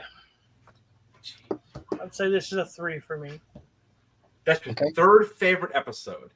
Yep. You remember, Headless, we've been watching this week to week and you binged and you were away on vacation and mind was on different things and, Yeah. you know, we have been on a different path with these episodes, I'd say. Episode 6, Small Folk. With few options left, Rhaenyra embarks on a risky venture while Aemon takes steps to reshape the Green's Council. I like this one. I think most of these are now just going to fall in pretty much order. So I'd probably put this in my 5th favorite. Because of the foreshadowing that they give with Helena in this episode, being a book reader and expecting things to come and in anticipation of those kind of things with the foreshadowing.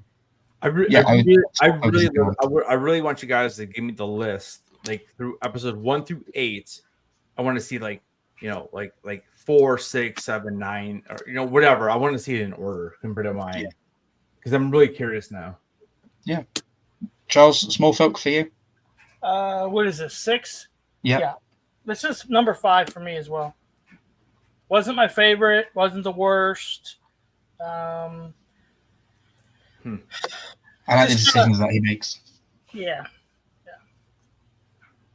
See, I feel like episodes 5 and 6 is where the season like started this like slowing down and nothing happened. So I have episode 5 at 8, and I have episode 6 to 7. Like I think these are my least 2 favorite episodes of the entire season. Were episodes 5 and 6. I feel like nothing happened. I feel like I could have literally went from 4 to 7, and I didn't miss anything. So I don't know. Interesting. Yeah, because I have this as 7, the Red Sowing. The war for the Iron Throne escalates, and Queen Rhaenyra Targaryen, in a crucial gamble, is prepared to risk everything in her urgent quest for dragon riders. So, yeah, for me, the season fell off towards the end because they made a crucial error in changing the canon storyline of Jace. So that's the big difference between us then. You guys probably hate 7 and 8.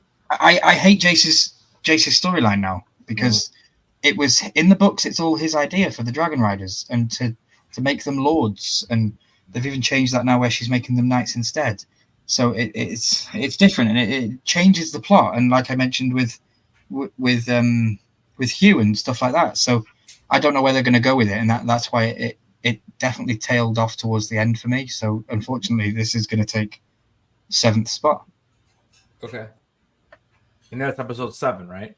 Yep. And then 8 would be 8th spot. That's me done for the last 2. So your least favorite episode is 8. Yeah. Okay. Well, I've really changed my mind on this season then, because episode 7 I have 5. And then I actually have the last episode, number 3, my third favorite, and I think it's because I watched it the second time and I understand where they're going. I don't know. Gosh, man, it's funny that that's number 3, and maybe it's because I don't remember episode. I'm trying to think back to episode 2 and 3. That might be my biggest problem, is I don't remember it. I feel like it's so long ago. 2 and 3 was the brothers dying in 2, and 3 was the burning mill and meat in the Brackens. 4. What do you guys have episode 2 as? I don't quite remember. It's up there though in the 5s, in the top 5. Yeah. I'm gonna keep what I have, but I'm gonna, after I'm done rewatching this, and that's basically 4 days, I'm gonna revisit it and see I will have my episode ranking ready for Sunday night. We'll definitely talk about the episode ranking on Sunday. That's for sure. Cool. And then I do believe we have another slide, or is it in the meme of the week? It is in the meme of the week. That's the end of the slideshow. I do apologize. It isn't as detailed or has more slides than usual, but we still made the slides last 2 hours, which is unbelievable. I want to thank everybody for being here this evening. We do have meme of the week to go. I want to thank Fidel especially for all of the memes that he provides and everyone else that sends them in. We're just gonna have a little conversation real quick for another 5 minutes on our general thoughts of the season as a whole and what we're expecting or excited for season 3. Charles, we'll start with you, Brent. Just a final synopsis of your thoughts of season 2 and what and your biggest key point going into it. I asked all council members a question in the group chat, and I believe you answered it, so feel free to talk about that too. Yeah. Season 3, season 2, let's go back. Season 2, I really, really liked it. Everyone knows I'm not aficionado on all the Game of Thrones stuff, but that hopefully will change soon. I really liked season 1, loved season 2. Which one did I like better? I don't know. It's kind of a toss-up. I'm not happy with where they left the cliffhanger on season 2 by any means. I think they left too many doors open. Leaving a cliffhanger to me is like 1 issue, maybe 2. They left like 14 for me. Just too many questions going into the next season 2 years from now for me. But overall, love the season. Can't wait can't wait for 2 more years to watch the next 8 weeks and then be done with it again, for another 2 years. Yeah. But loved it. Can't wait to see what they come up with next. Your question was, who do I need to see more of or something out of a character? It's Alan for sure. Need to see more Alan. He needs to do something. He just can't be, and he finally did in episode 8. He finally had a voice for himself, and he talked back to old man Corliss. He's like, hey, wait, we weren't good enough when your kids were alive. Then your kids died, your wife died, and all of a sudden you can talk to us like we're your kids, And didn't even talk about. Yeah, we didn't. Yeah. Sorry, that's a change from the books. Alan's story and fighting back against Corliss is a change from the books. So we will. We'll talk about that more going forward, because again, his actions could be spoilers. But yeah, I like about it. So you want to see more from Alan in season 3? How would you like season 3? Your last thoughts of this going forward? How would you like season 3 to be structured? Do you want it to be 8 episodes, 10 episodes? What do you want? I think they've already said it's going to be 4 seasons. Honestly, I kind of like the idea, and you said it earlier, like they've done with Stranger Things. They've made them more into like an hour and a half, 2-hour movies, and they've only done like 4 of them per set. So if they were to do that, it's only 4 episodes, but they're 2-hour long episodes. I kind of like that because there's sometimes I get bored watching an hour-long something.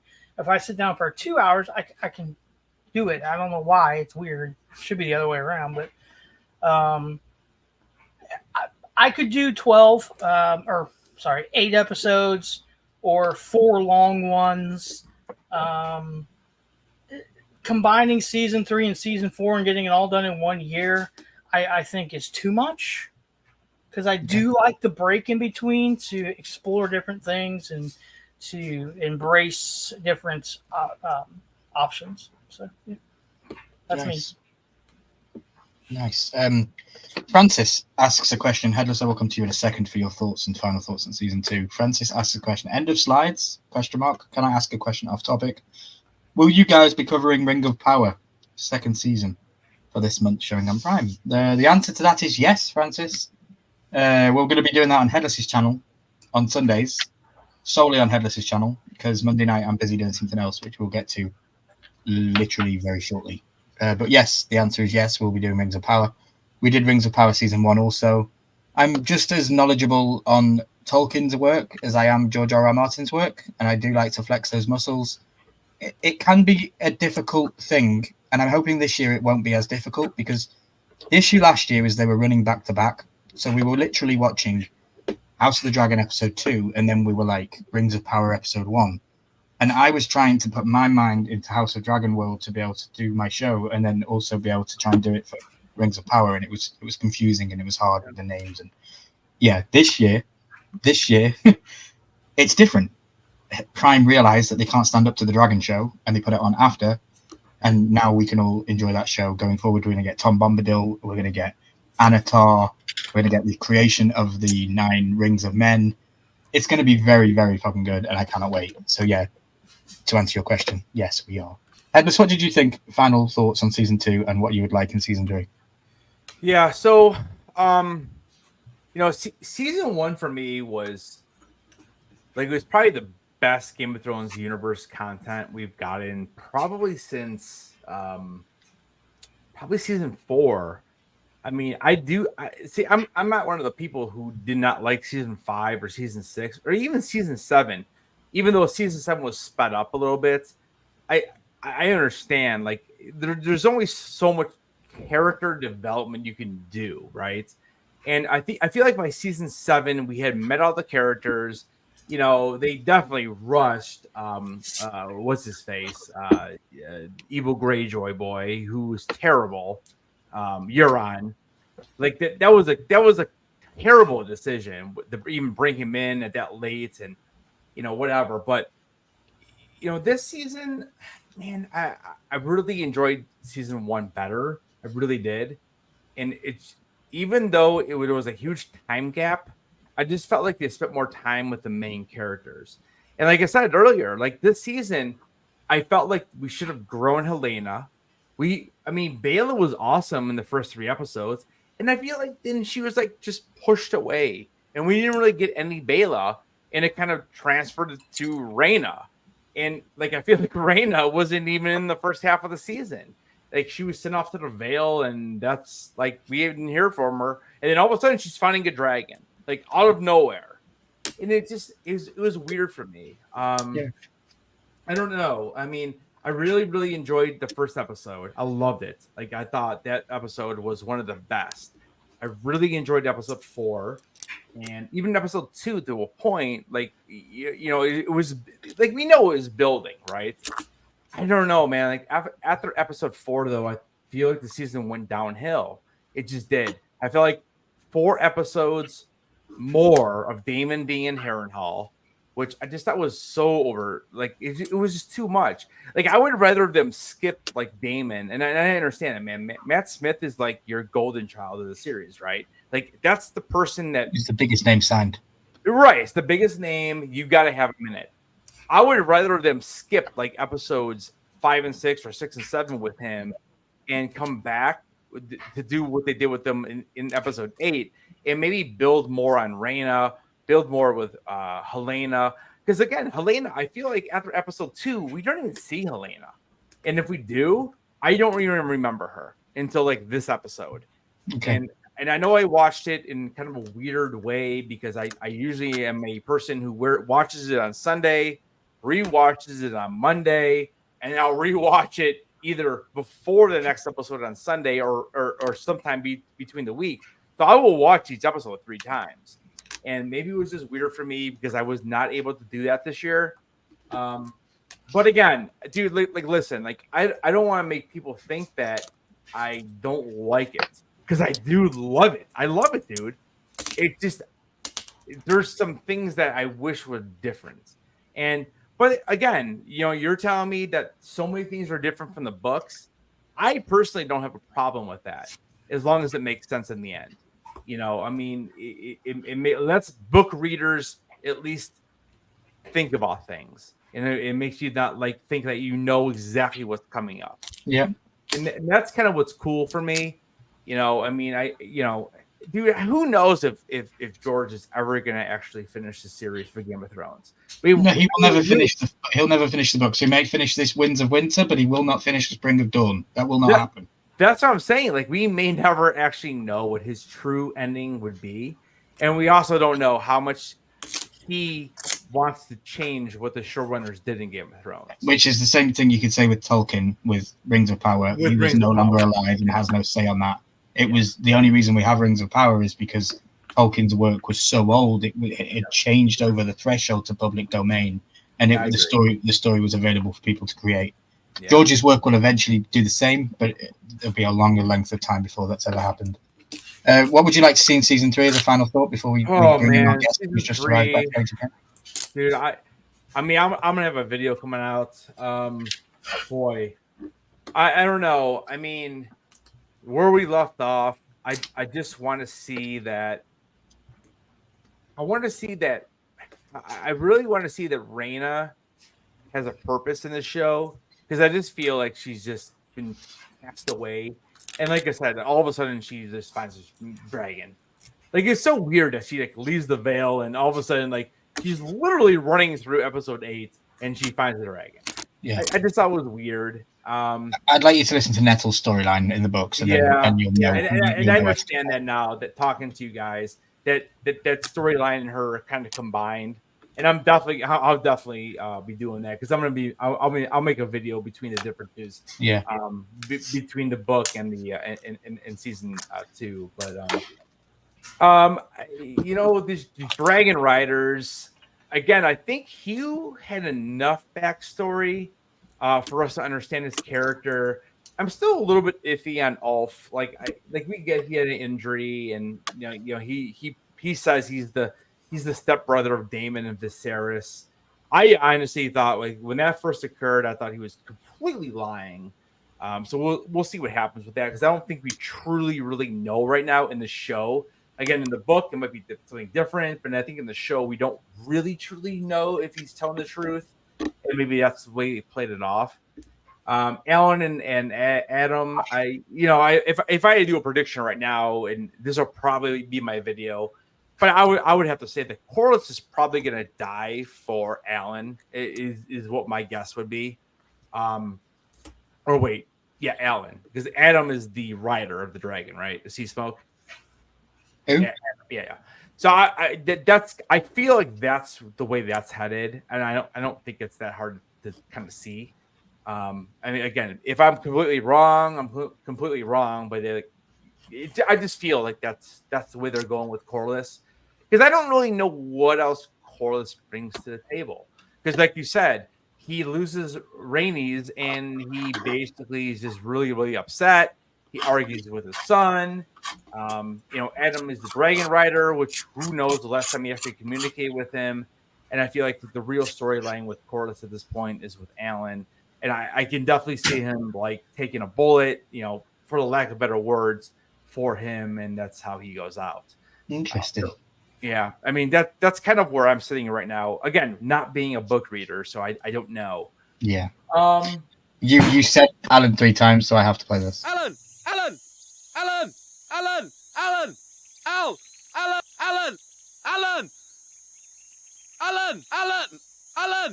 The Copacabana. Music and fashion is always the passion at the core. Hey, are you filming me in the bath? Get out! Away, man, I'm naked. You better not put it on YouTube. Oh, so that's not Alan. Steve.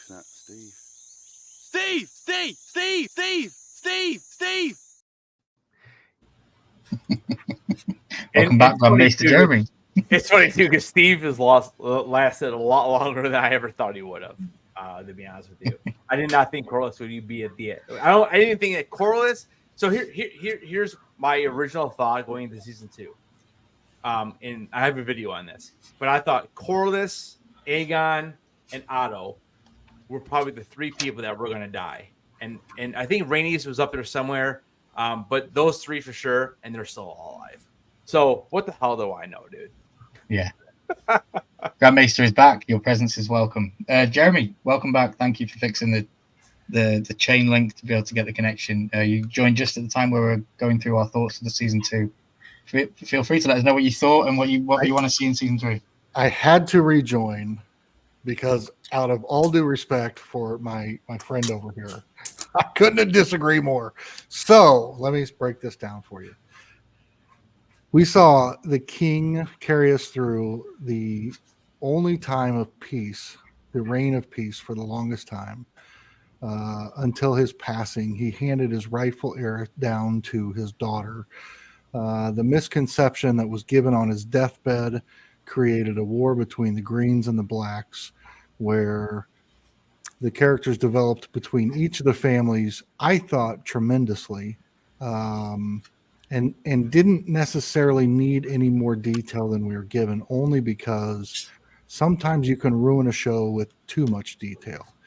We could do entire episodes on each character, but I think in doing that, I love the fact that we can love a character in one episode and then hate that character in the next, and then maybe even love them again in a future episode. Very Game of Thrones. And it's that lack of content or that lack of context throughout the show that leaves that open to us.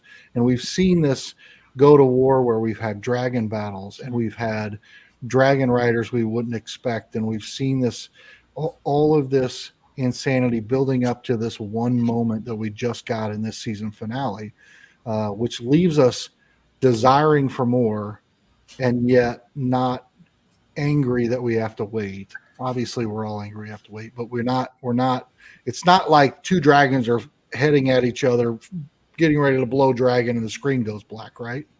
So we have all of this character development, all of these moves, all these pieces, all these pawns being put in place to build up to what could potentially be the best ending of any show in the history of mankind. The last 2 seasons, 3 seasons, 1 season, whatever it turns out to be. Everything is built up to this moment. It has become epic. It would be hard for me to find a flaw in any part of what we've seen so far, only because it's building to this greater thing to come. And so I can't wait to rewrite the history. What's the greater thing to come? Game of Thrones? No, the ending of this House of the Dragon series. Okay. And then potentially, then you have an opportunity to bridge that gap. But what I'm even more so excited about is going back pre House of the Dragon, Conquest, Aegon. Yeah. through the first part of Fire and Blood. But now going into that will be interesting because I will have read the book. And I haven't on this. So it's not that I don't disagree that obviously I think everybody should have their opinions on it. But but I had to laugh when Ned, you said like, I do love the show, but I was like, but you just said it was bad. Like, No, I definitely not say it was bad. I'm just saying like I feel like Helena did not get her due in this series. I think if you would have given her any more attention, she's not even in the show. She's Right. not even in the show She from, just like, sits in a room and episode cries. 3 to 7. but Like, but the she's- thing about Helena is every single time you see her, you sit up on the edge of your seat because you know do. whatever's You do, about but to I feel happen like- is going to be important. She never got her due. Like in season 1, and especially in the second, obviously the second half of the season when she's a character, there's so much there. And then we see her in episodes 1 and episode 2, and she's still spitting off all those amazing lines where you're just thinking in your head. And then all of a sudden it's just gone. It's just literally just gone. And then all of a sudden in episode 8, she comes back and starts spitting off the golden, vengeance. the God's eye and all that crap. And it's like, that's cool, but like, where have you been for the last like month? I think she was also in 4 when they run through the capital and they're chased by the small folk. Yeah, I think though Which gets thrown at Allison. if you would have given That her was more episode 2, though, time, dude. if you would have given her more time, then it would only have detracted from the importance of the little time that we got. That's what I think. That's why I say that. I I think just feel like rest was more for sure. I feel like they focused on some of the wrong characters in season 2. They should have focused on some of these other characters. Like, I don't care at all about Gawain because I feel like he's just there to egg on Kristen Cole. And I feel like that's going to be a battle between the two of them. I feel like that's how that whole thing's going to end. Someone's going to kill one of them. Like, it's to me, that's silly. I don't know. And again, I have not read the book, so I have absolutely no idea if it's right or not. But that's the way it feels. It just feels like it's just a confrontation just to have a confrontation. Because Kristen Cole did nothing this entire season. And Kristen Cole coming in after season 1, I thought Kristen Cole was going to have a huge role in season 2. He did nothing. He screwed Allison a couple times, which did he even get his dick wet? Because I don't think so. He's punching her all the time. It's ridiculous. And all of a sudden, we don't see that dude for like 4 episodes. He also worked with Aemon to secretly attack Rook's Rest with Kristen Cole was Vhagar. absolutely useless in season 2. But He helped Aemon attack with Vhagar at Rook's Rest. Yeah, and then we're supposed to feel bad for him in episode 8. Oh, we're supposed to be men are nothing. They're what is the line he says? He says, "Oh, we're just dust below the dragons." Oh, I feel so bad for you, Kristen Cole. Go fucking kill yourself with the fucking dagger, dude. Like, I don't give a shit about that character at all. They did nothing with that character. I think that it was all character development to lead up to a further storyline. Yeah, Because I spent the first half of this season thinking, how are we going to get to the end of it? Before I realized, oh, we're 2 seasons away from the end of this. So I just need us to get to a solid place where we have foundational characters. We brought in new characters that we got introduced to that we're going to develop further into the upcoming seasons. And I feel like everybody's in the perfect place for what shit's about to go down. War is about to go down in season 3. Right. I would love to have seen it in season 2, but I'm willing to wait because I was just listening to Headless go on then, and I remember how passionately angry I was at Jaime Lannister throughout Game of Thrones early seasons, and then where it ended and the arc. And I'm not going to spoil things for Charles' sake. So I see where you're going, Headless, and I do think that in time you could change your opinion on Cole with certain things that are still to come. He definitely started to shine a little bit more of a light on his own feelings and thoughts this episode. So like my whole thing with Jaime Lannister and Game of Thrones, like just remember not to spoil anything. Yeah, I mean, so yeah, it's tough. I know it's hard. Yeah, I mean, okay. Well, I won't say anything about it, but like I never felt anything for Jaime Lannister. No, Wow. and then season 8 proved me right.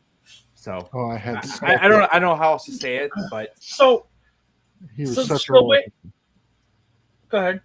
I just said that was such a roller coaster of a for me with that character. it was, but I never could forgive him what he did in season 1 and season 2. Okay. So, Charles, So- what are you thinking? So my theory is here is like we're saying that Helena didn't get much coverage in this season, yet I think less is more in this aspect, because when she was on screen, like you said, it was so powerful. I put my popcorn down to really pay attention. right. It would be kind of like watching Star Wars and Darth Vader comes out first thing, and we meet Darth Vader, and we're like, who the fuck is this guy?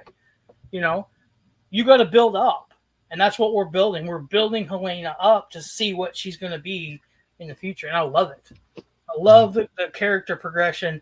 Some of them are slower than I would like. Alan, do something. Adam, do something. Who? Hugh, get some more birds. Yeah. So, or all All right, guys, let's I guess take this out. Just the final thing I want to say is that my biggest problem with Helena is that every time she's on screen, it's like she has to have some kind of prophecy, and there's no scenes with her Harley that she's just a character. She's not just someone in the realm. She's not just somebody she's the queen, right? And it's just like I feel like every time we see her, we have to stay focused and what is she going to say next? Like, and that's the only reason why she's there. And again, I know in the book she doesn't have these prophecies, But she also doesn't have anything to do in the book because she's literally just in a room crying and moping, and then something happens and it's But, like- pretty much the end of the show. So and that's fine. But like in episode 2, dude, like you just told these two whatever you want to call blood and cheese. You just told them that this is the kid you want to be dead. And I feel like we just never got that emotion from her. And like I said, after episode 2, I feel like we didn't even see her to episode 8. I don't even remember her. Like she's so unmemorable through the entire season. wow.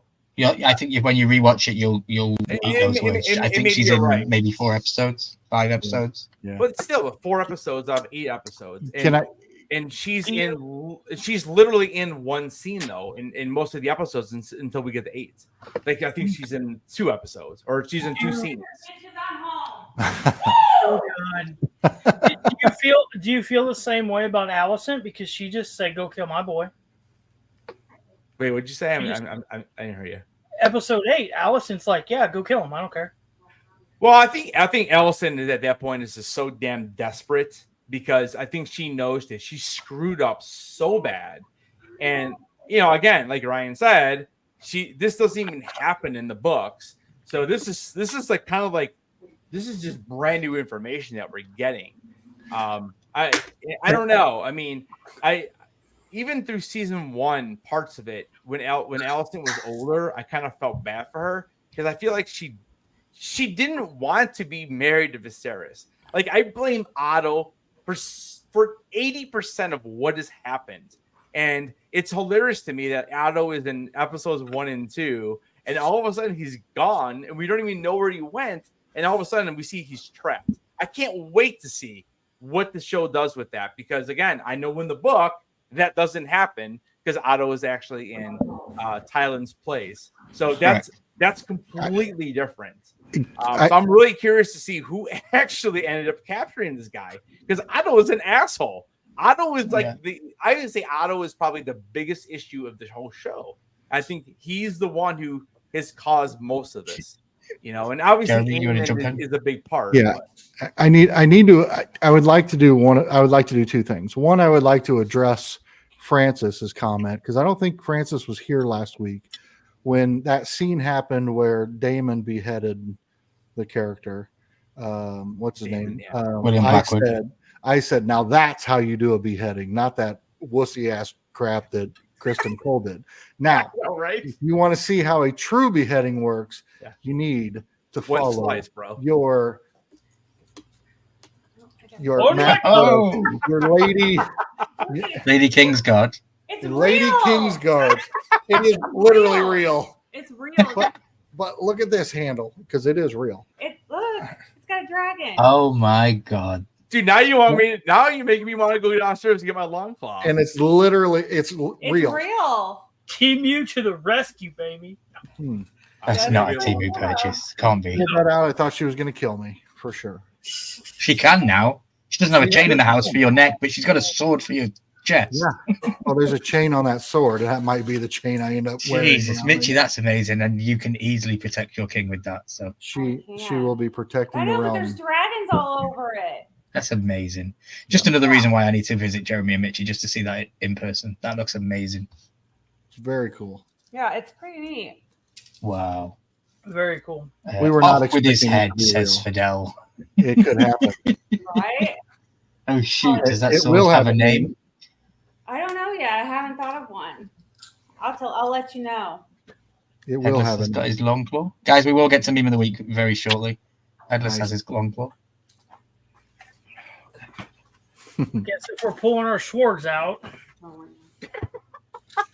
Technically a Game of I Thrones love spoiler, this but we thing. won't say who holds it. Actually, this Oh, Charles has got a sword as Oh, well. Charles, yes. I've got no swords. Now, careful with that. It looks sharp. It is. I thought this one was going to come like that. The only thing I have of any note is I have a crown. He has a cricket player. Exactly, knife. I'm the king, so I have a crown. I love it. I'm just saying. Love it. Best $26 I've ever spent. What? Yeah. Yeah, on Amazon. It's not Temu. You have to send me to the link to that. I don't know if I can get that in the UK, but I'll try to get it. When Dude, I was looking- I got this from the UK. I ordered this on eBay. Yeah. yeah, I wasn't spending more than Francis says, "Oh, we're $25. showing off swords now, huh?" Guys, let's get into meme of the week, shall we? I've been holding you guys here nearly Well- 3 hours. We need to hear your thoughts on the season. Yeah, we haven't Oh. even got to hear your thoughts, Milky. Yeah, good point.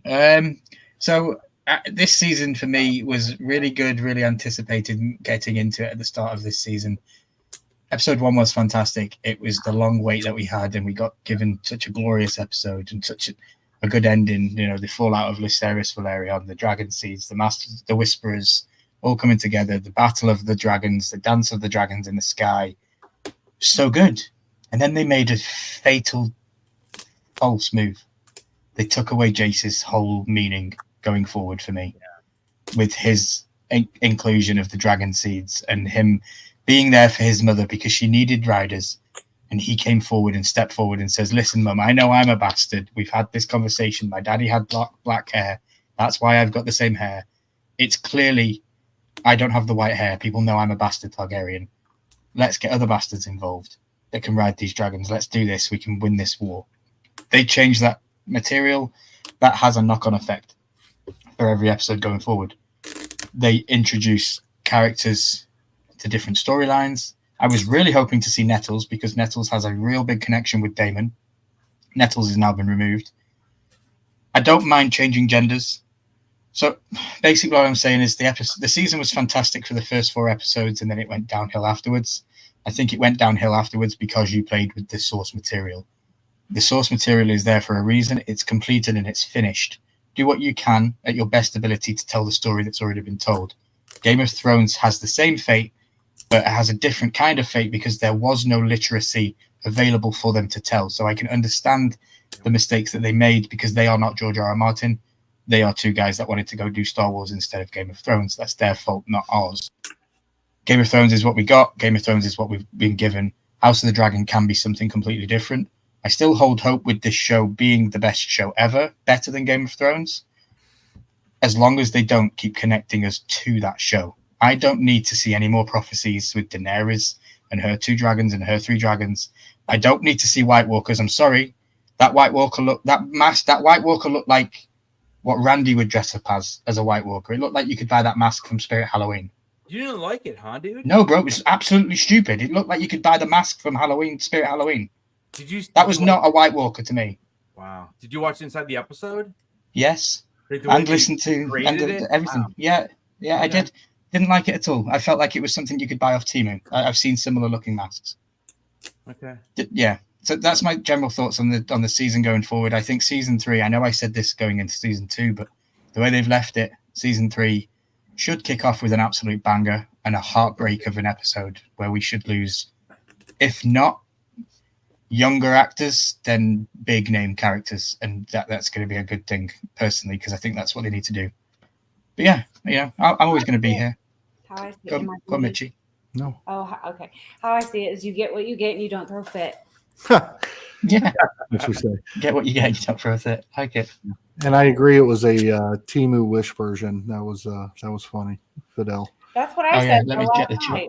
of the White Walker. Yeah. And then I said I told you White that Walker there from was White Temu. Walkers. Yeah, So Waffle what- will be right at the end, guys, for Headless. What did you guys think about the what did you think about the Daenerys thing? Like, what did you guys think about it? I hated it.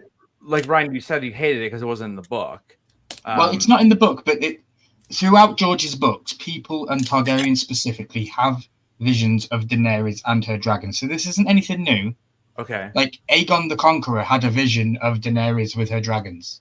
It's something that is long foretold through Targaryen visionary. I just don't need it in House of the Dragon. I don't need the constant connection to the show that failed, in my opinion. You need to just live and be the dragon that you are, and feel and fly free. Don't be chained down, buoy, anchor. If you know, you know. So Don't be chained down and be free to do what you want to do. okay, so without that being in the show, what would have turned Daemon back to Team Rhaenyra? Because it definitely felt like in the first The White Walker scene was fine. Him The White seeing the White Walkers were Walkers enough? is fine, just Okay. not Daenerys. Okay, fair enough. I mean, I have not read it, so I don't know. I'm definitely gonna catch up on this because I want to make a video on the differences. The prophecy that definitely never- Viserys hands down to Rhaenyra does not mention Daenerys. It mentions about a Targaryen being on the throne. It's a prophecy Right. of the dagger. That's why I Keep thought it connected was a to the little dagger. bad. That's all I need. Yeah. Okay. Fair enough, dude. I mean, that makes sense to me. Yeah, Jeremy, did you want to say something? No, not necessarily. I was just saying I can see the purpose. It gave him an understanding of why moving forward, but it didn't necessarily need to be in there. Yeah. So Well, I could have you- taken it either way. Do you think that Damon? Do you think that Damon thought that might have been Rhaenyra, or no? I just took it as he knows that this battle is to continue on his family lineage and that it'll be worth it in the end. Right. Versus this battle could be the end of the Targaryen name and blood. Okay. Because I mean, part of me was like, well, maybe he thinks it's Rhaenyra, because then we seen Rhaenyra on the throne right after Daenerys, and I was like, well, it's easy to make that mistake if you don't see the face. But it's funny too because the showrunner said that when they decided to put this scene into the episode, that they purposely did not want to show Daenerys' face. So to me, it meant something. It symbolizes that a Targaryen is yet to come. The Targaryen dynasty isn't all going to fail and die and fade away. Like it just shows that the Targaryens will rise again with dragons being born again. I think that's more a symbolic thing than it actually being Daenerys. Got it. Yep. Okay. Yeah, it makes sense. It makes sense. Cool. Guys, that's cool. that was a fantastic conversation, but we do need to do Dragon and Meme of the Week. Tonight.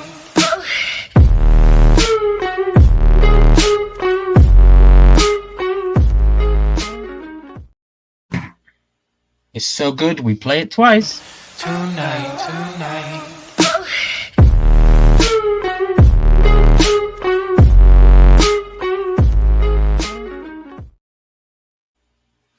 Let's go.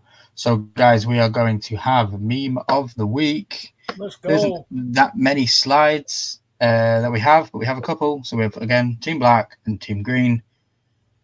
Thank you, Fidel. Ladies and gentlemen, I give you Lord Tyrod. This man is literally, well, what's he going to be doing tonight? You know, is he going to be sleeping with all these wives and making all these babies? Definitely interesting. We will find out. When the boats are rocking. Suckers and losers, that's what they are, says Trump. To the Targaryens that failed to claim the dragons, they were weak. They were weak. They were weak. When you took Harwin Strong to bed, did you not think I would favor him? Rhaenyra fans, careful now, boy. I enjoy you, but be careful in the Tywin like phase of speech, you know.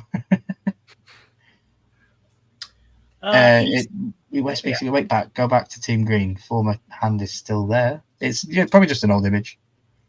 Team Green, former hand. Yeah, Otto in the middle. He's still Team Green though. Next up, we have Silverwing, Seasmoke, Vermithor, Vermax, and Syrax, and then Vhagar. This is the Vin Diesel and The Rock meme where it's family. We are all family. I love it. Absolutely love it. Vhagar is the best and biggest dragon around. But yeah, she seems sad. We're going to have a live stream coming up in the next couple of weeks talking about dragons and about the choices that they made. Like, you got to remember, the dragons allow these people to claim them, and there could be reasons as to why Vhagar allowed Aemond to claim her. Because, yeah, she's been in war. On the right here is a very first image of Milky when he becomes an American. I can have a gun license and I can stand in my own garden and shout for Rhaenyra, shoot a couple of bullets off and not get arrested and not get done for it. I'm just aiming at the dragons, officer. Then we have Vhagar, Silverwing, Vermithor, and Syrax. Syrax here looks dumb because, yeah, she's one really small dragon. Doesn't really do anything. But you love Syrax, bro. You told me that yesterday. I do love Syrax. I love Syrax a lot. My favorite dragon. I hope we get big things out of Syrax in season 3. I'm not expecting anything because in the book, Rhaenyra does nothing and sits at home and just gets fatter and fatter and doesn't go to war. So I'm genuinely not expecting. I've told you this before. Rhaenyra does nothing in the book, and they changed it a lot for the show. Silverwing ready for war. Vermithor ready for war. Seasmoke ready for war. Meanwhile, Carax is at Harrenhal. Like, Damon, hello. Hello. Like, who fed this guy? Like, I feel so bad for him. And yeah, today, guys, was the last House of the Dragon Monday live stream council meeting, but it won't be the last going forward.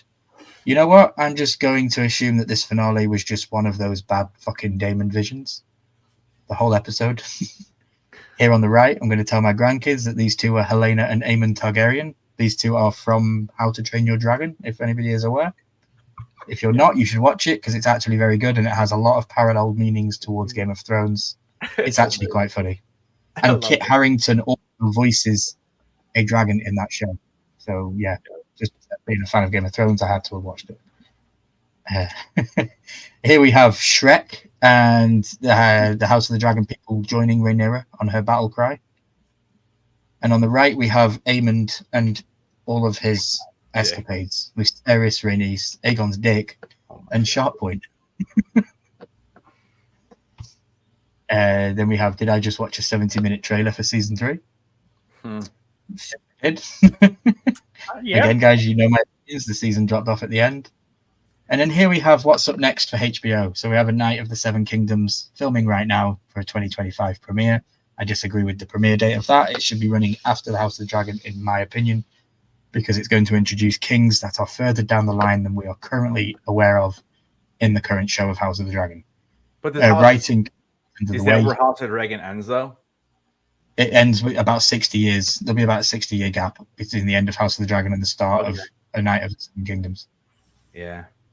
In live action, in development, we have Aegon's Conquest. It's currently being written. We have 10,000 Ships, which is a story about Nymeria. Arya is a massive fan of Nymeria. And then we have Game of Thrones Untitled. And just looking at the image of that looks like the Blackfire Rebellion. So if anybody is aware of the Blackfire Rebellion, then you'll be super excited for this. But yeah, it's going to be funny. It's going to be good. It's going to be funny. And it could be introducing a young Robert Baratheon, because he was part of the Blackfire Rebellion, Ned Stark. A lot of people were there for that. So it should be very good. And then we have the animated shows, 9 Voyages. So really quick, Ryan, we could have a young Ned Stark there too then. We could have a young Ned Stark in the Untitled show, yes. Okay. And we have 2 unnamed animated series. I'm not a massive anime fan, but I probably will be checking out some animated Game of Thrones works. Because, hey, why not? You know, I've got the comics and stuff like that. Damn, we're still talking about dragons. Blaze, yes, bro, this is the finale. And speaking of that, thank you for the segue, my friend, because here we have the final slide of the memes. If anyone enjoys this kind of content and would like to help me out on a little bit extra per month, super chats aren't available right now because we need to get more watch time. But you can support me a little bit by going to buymeacoffee.com/Ryan Milky. And if you want to share even more of your wealth, there is a tier you can sign up for called Swords and Thrones, and that gives you some early access to Meme of the Weeks and stuff like that. But I just want to say thank you all for joining me for this ride. We've made it to the end of the House of the Dragon talk. I now have my own council of people to counsel me going forward, and that's already happened, guys. We're not going anywhere next week. Next week, we're going to still be here. We're going to be talking about Game of Thrones. I needed a reason to watch Game of Thrones on my channel. I talk about it enough. I have so much stuff about it, but I've always wanted to have it immortalized on my channel. I watch so many channels that do first-time watching of Game of Thrones. And I can't hold the accolade of, I just can't. I can't put a video out there going first time watching Game of Thrones when everybody knows damn right this isn't Ryan's first time watching Game of Thrones. So we do have a friend who is the horseman to my right, who is our hand of the king, Charles Sapop in Missouri, has not seen Game of Thrones. He maybe has seen a couple of episodes scattered here and there, and he could not get into it. But that's about to change, because now every Monday, we're going to be watching 1 episode a week. So you have from now until next Monday to watch the first episode of Game of Thrones. We're going to be breaking it down, talking about it. We're going to have slideshows, meme of the week. We're going to have all that kind of stuff, but we're going to just take it over to Game of Thrones. And we're going to run that every single Monday until House of the Dragon comes back. I think I worked it out right. We'll be able to do the whole damn show in 2 years, 1 episode a week. 52 weeks in a year. It's 52 episodes. I think it's only 60-something episodes in the show. No, it's 82 episodes, sorry. 82. Yeah. 82, and that's including the lore and histories that you watch on YouTube after every season to fill you in. So, yeah, guys, please join me on this ride. If you're a council member, you're required to join me. That check the small print when you signed up. You're required to join me every Monday night for our council members. Done. Let's go. Francis, oh, we're going Game of Thrones. Let's go. Love to see this, guys. Yes, we are going Game of Thrones because I just want to flex the muscles of Game of Thrones, and Charles hasn't seen it, and it'd be good to get his perspective on the show going in. So please hold any spoilers off. If you are in group chats with us, or we're probably going to make a group chat actually for the Game of Thrones chat, please be concerned and courteous that Charles hasn't seen it. And regarding a certain episode with Joffrey spoiling House of the Dragon, I'm going to edit that episode down and hand it to everybody watching it so that we don't even have that conversation come up in the live stream or in the watch party. So Charles will not be spoiled.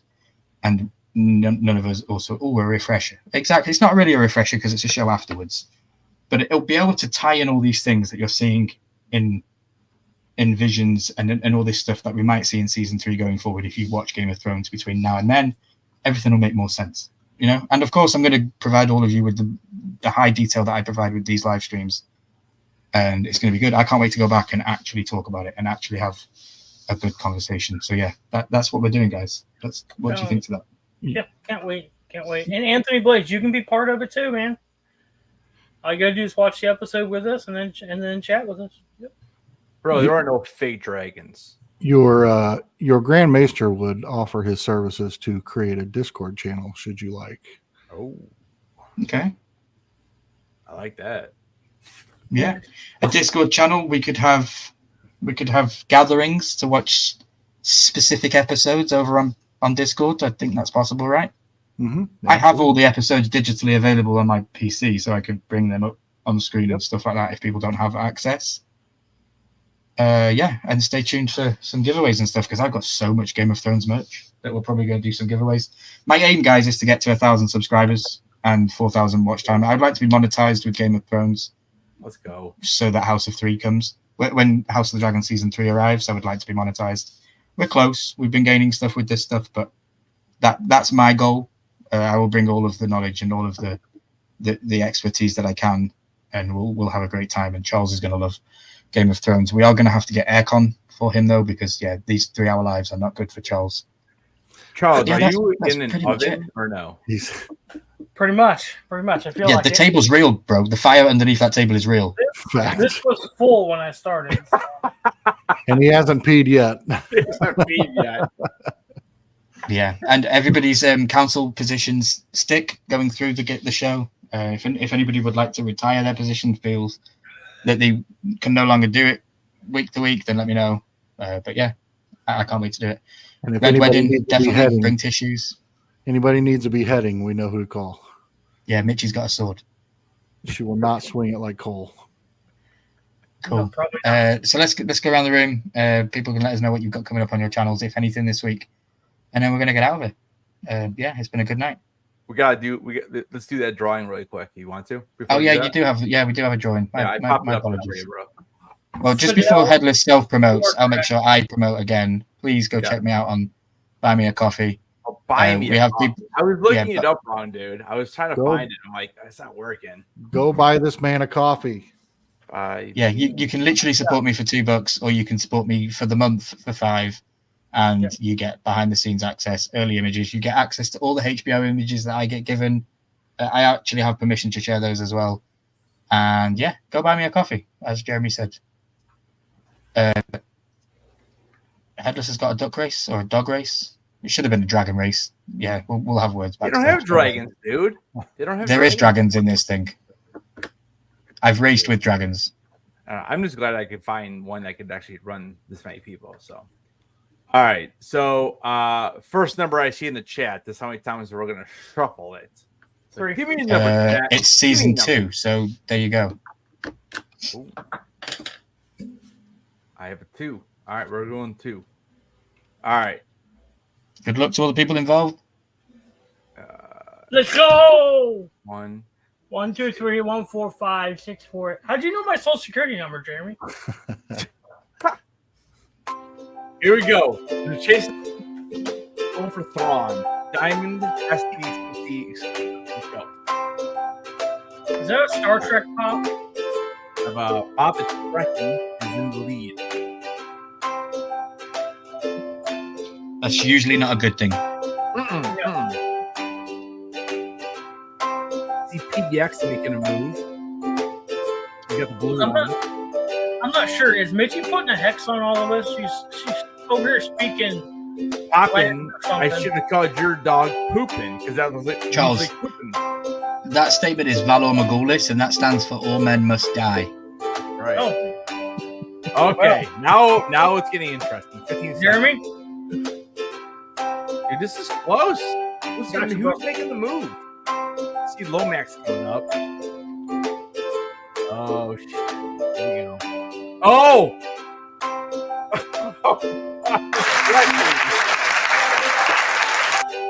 The Star Trek Oh, guy Bob the wins. Trekkie wins it. He wins it. I still require you to ship that. There's no way you're just going and handing it to him. No, He's right? your neighbor. I just He's your saved money freaking in my neighbor. shipping. Let me take a screenshot. You want me to bring it back up so you can screenshot? All right. So Bob the Trekkie Oh, yeah, wins it went. it. Yeah, Anthony did. He messaged me earlier. He's like, dude, you know your neighbor's gonna win. I'm like, what are you talking about, dude? You only bought 2 spots. I do feel bad. Blaze, I appreciate you, bro. Blaze brought he bought 5 spots, which I do appreciate. And I know Bravo bought 3 spots. So, but yeah, Nice. I mean, you guys saw it live, and I'll post the screenshot. So appreciate you guys. So Yeah, Headless, I'm going to come to you straight first. Try to be Yeah. brief. What have you got coming up on your channel this week? So tomorrow, I'm going to another Comic-Con. So that video will be dropping tomorrow, and then I have 2 House of the Dragon videos in the works. What is tomorrow? Tuesday. I'll probably drop one Wednesday and Fridays. Kind of what the goal is. So I have 3 videos coming out this week. So we'll do a next Comic-Con tomorrow, and then 2 House of the Dragon videos. I just gotta make sure I listen to this audio book because I want to make sure I I know the differences because I think it's a really interesting video. Just briefly of what I have talked to you about. Just it seems like episode 8 broke everything, and I kind of like it. I'll be honest with you because you kind of know everything, and now you even said yesterday you're not really sure where it's going. Like there's something that is said in Game of Thrones with Joffrey and Marjorie where you're like that may not even come to fruition at this point. And again, what Umpty Scratch said yesterday, and I love the comment, dude. I can't get it out of my head, and I'll give him a huge shout out in my video probably for this. But again, Fire and Blood is different because it's through the vision of 3 different maesters. So again, if you think back to like when you were in high school, like Jeremy, that was like what 4 years ago. Sure. Like when we were in high school, like 4 or 5 years ago, it's so funny to like hear what you learned compared to like now what actually happened. And I mean, dude, just listen to the last decade of what's going on in America. Like it's absolutely incredible. It's huge. Yeah, you don't even know what to believe at this point. And to me, that's what Fire and Blood is about. It's about a person's point of view of what they've heard. And the way I like to think of this season, especially season 2, it's like this is one person of what they've said and heard and what they've written about, but it doesn't necessarily mean that it's right or wrong compared to what the book says. And I think I don't know if George, because again, I know George is not thrilled about season 2. I get it. It's his work of art. But again, if you read a book saying like this is what these maesters has come up with, and this is what they thought, and this is what they heard, and this is what they wrote, it doesn't mean things can't change. Yeah. So that's really why, like, again, I don't want people to think that I'm negative on season 2 because I'm definitely not. I love this show. Like, this is, I mean, honestly, like, dude, we got this or we have the Acolyte. Like, have you watched the Acolyte? Like, it's so terrible. Like, this is at least, it keeps you interested. And maybe I didn't love the way it ended.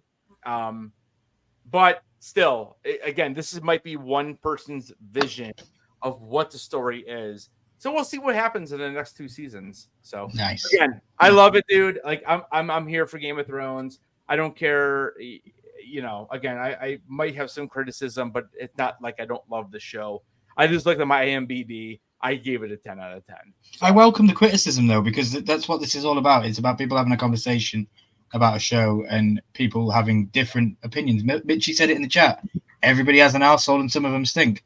That's what opinions are. And that's what we're here about. We can only have conversations about what we personally believe from our own selves. We can't be swayed or changed for other people's opinions. But Headless, I want to thank you for joining me this evening. I know that you had fun catching up and you've been on vacation.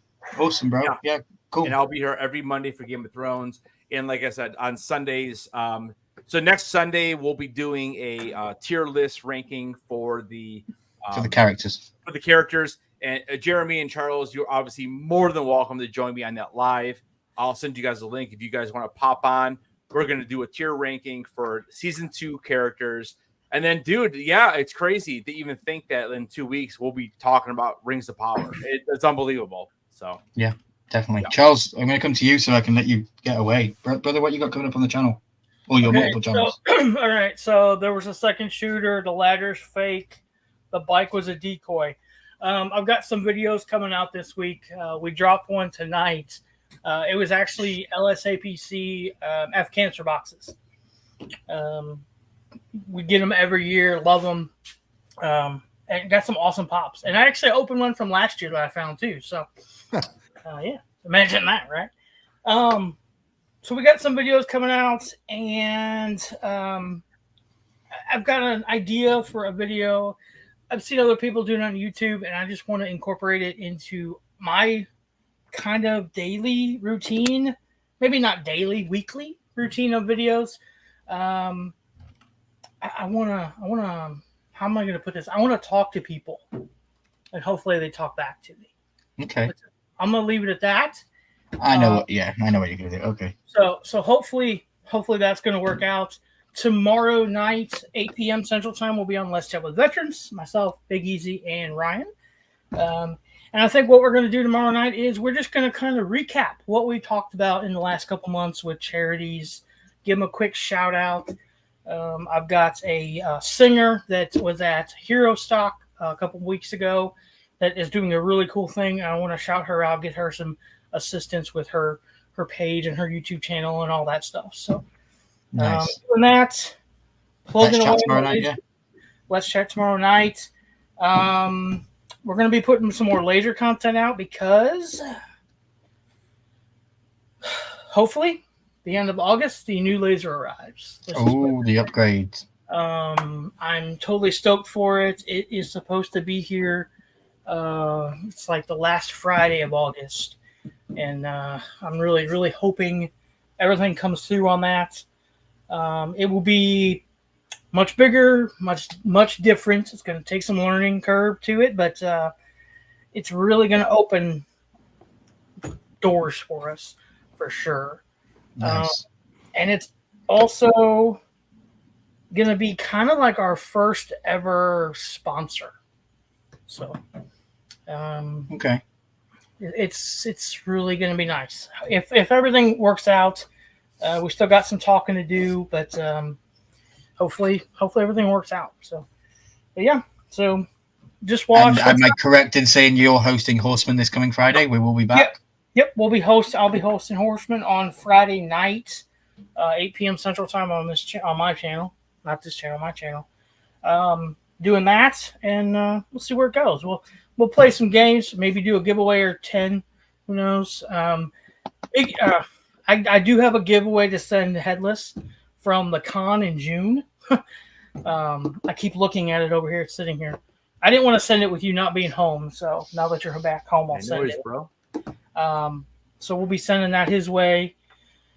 And just trying to plug away. We're trying to do a video a day in August. We've already missed one day. We're only 5 days in, so not too bad, right? But just trying to get through boxes over here because at the end of the month, if everything works out, and I'm a big if person, we all know that, I'm going to need the space. And if everything works out, a lot of the pops will also be up for sale.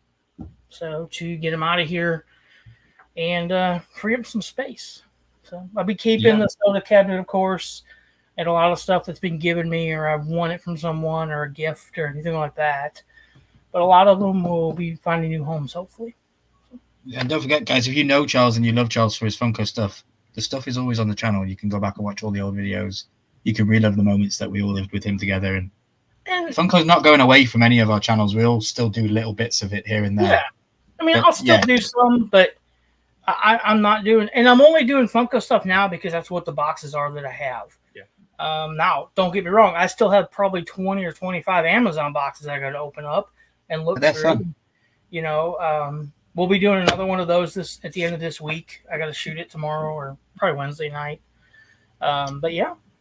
Well, your editor is free now and has nothing to do. So nice. Yeah, has nothing to do at all. Just happy to just edit. Awesome. Yeah. Well, yeah, Charles, I want to thank you for joining me on this wild journey of season 2 and season 1. Thank you for being my trusted advisor who handles lots of my decisions. It's been a great ride with you. I can't wait to continue going forward into season 3. So thank you for being here. Yeah, it's been a lot of fun. Like I can't wait for season 3 for sure. It's going to be great. And Game of Thrones episode 1, guys. I know it's like 36 years old, but I'm probably going to watch it. Yeah, dude, I can't wait. I'm so hyped. It's going to be so good. It's going to be so good. I'm so hyped to do live stream, like slideshows with Game of Thrones and go back and do all that stuff. And I've got so many cool ideas that I'm going to incorporate because it's so old. There's so much stuff out there that I can bring in. It's going to be fun. Jeremy, what have you got coming up on your? I think it's. I'm here for you. I will plug one thing. If any of you have trouble sleeping or would like help with sleeping, go check out J&M Bedtime Stories. And if that will have long form content in about paranormal activity, ghost stories, true crime, you name it. It's all told in black background, rain screen, that kind of thing. J&M Bedtime Stories. Good times. So just narrated stories of. I'd like to send you a comedy style narrated version of Damon's time in Harrenhal that I would like you to turn into a video for Jane and Paranormal. I think that would be very funny. 100%. Would do that in a Wait, heartbeat. what's the actual website or J&M Paranormal? Yeah, J with the N symbol. J&M. Yeah, bedtime stories. It's the word A-N-D. No, it's the and symbol. The curly Okay, eyes. that's what I'm Epperson? J&M bedtime stories. Yep. Poppin needs to go. Poppin is free to go. We've thanked him for the stream and his performance. Did you find Why have I never heard about this, bro? All right, I just subbed. Side hustle, side channels. I've got like 17 No, channels. dude, you're good. Like, dude, I would have subbed a long time ago. Yeah, it's. Let's put this shit in the. Let's put this. I know you mentioned previously, Jeremy, about a conspiracy episode for the channel on Sunday night. Is that still in the process, or have you put that one to the back burner? Well, so we want to rekindle it, but obviously House of the Dragon kind of stifled that. I mean, I didn't want to rush, go live at 7, have to rush to get off at 8 in order to get in front of the TV. So we backburnered that, but now that it is over, we are absolutely going to go and do that again. 100% love the conspiracy. Those will be lives on Sunday night for sure. Yeah, kind of. That's on LSAPC Presents or LSAPC, whatever it is now. And we'll keep doing those. But we have a ton of the conspiracy theories, including a lot of stuff that is more current and relevant to today's times with the assassination attempt and all those other things. So lots of conspiracies to talk about, lots of things upcoming on that. But really, I've spoken a lot about my stuff. I'm here for you, and I want to encourage everybody to go buy Milky a coffee. buymeacoffee.com/Ryan Milky 14. Go check that out. Support the guy who's putting all this work and effort into creating this content for us to be here. So thank you for doing this. Thank you for inviting us, and appreciate it. Yes. You're very welcome. You're very welcome. Thank you for being here. Thank you for being my Grand Maester. Thank you for always being very eloquently spoken and thoughtful with your thought processes and how you answer things. And sometimes you don't just always jump straight down. I've always looked up to the way you speak and tried to emulate some of it, but it's very hard. As people have probably seen with my outros, I take ages going through the ones, and Jeremy could just do it perfectly. I think I came up with a good one a couple of weeks ago. I wish that you guys could see through my eyes, and then you would see how amazing you are to me.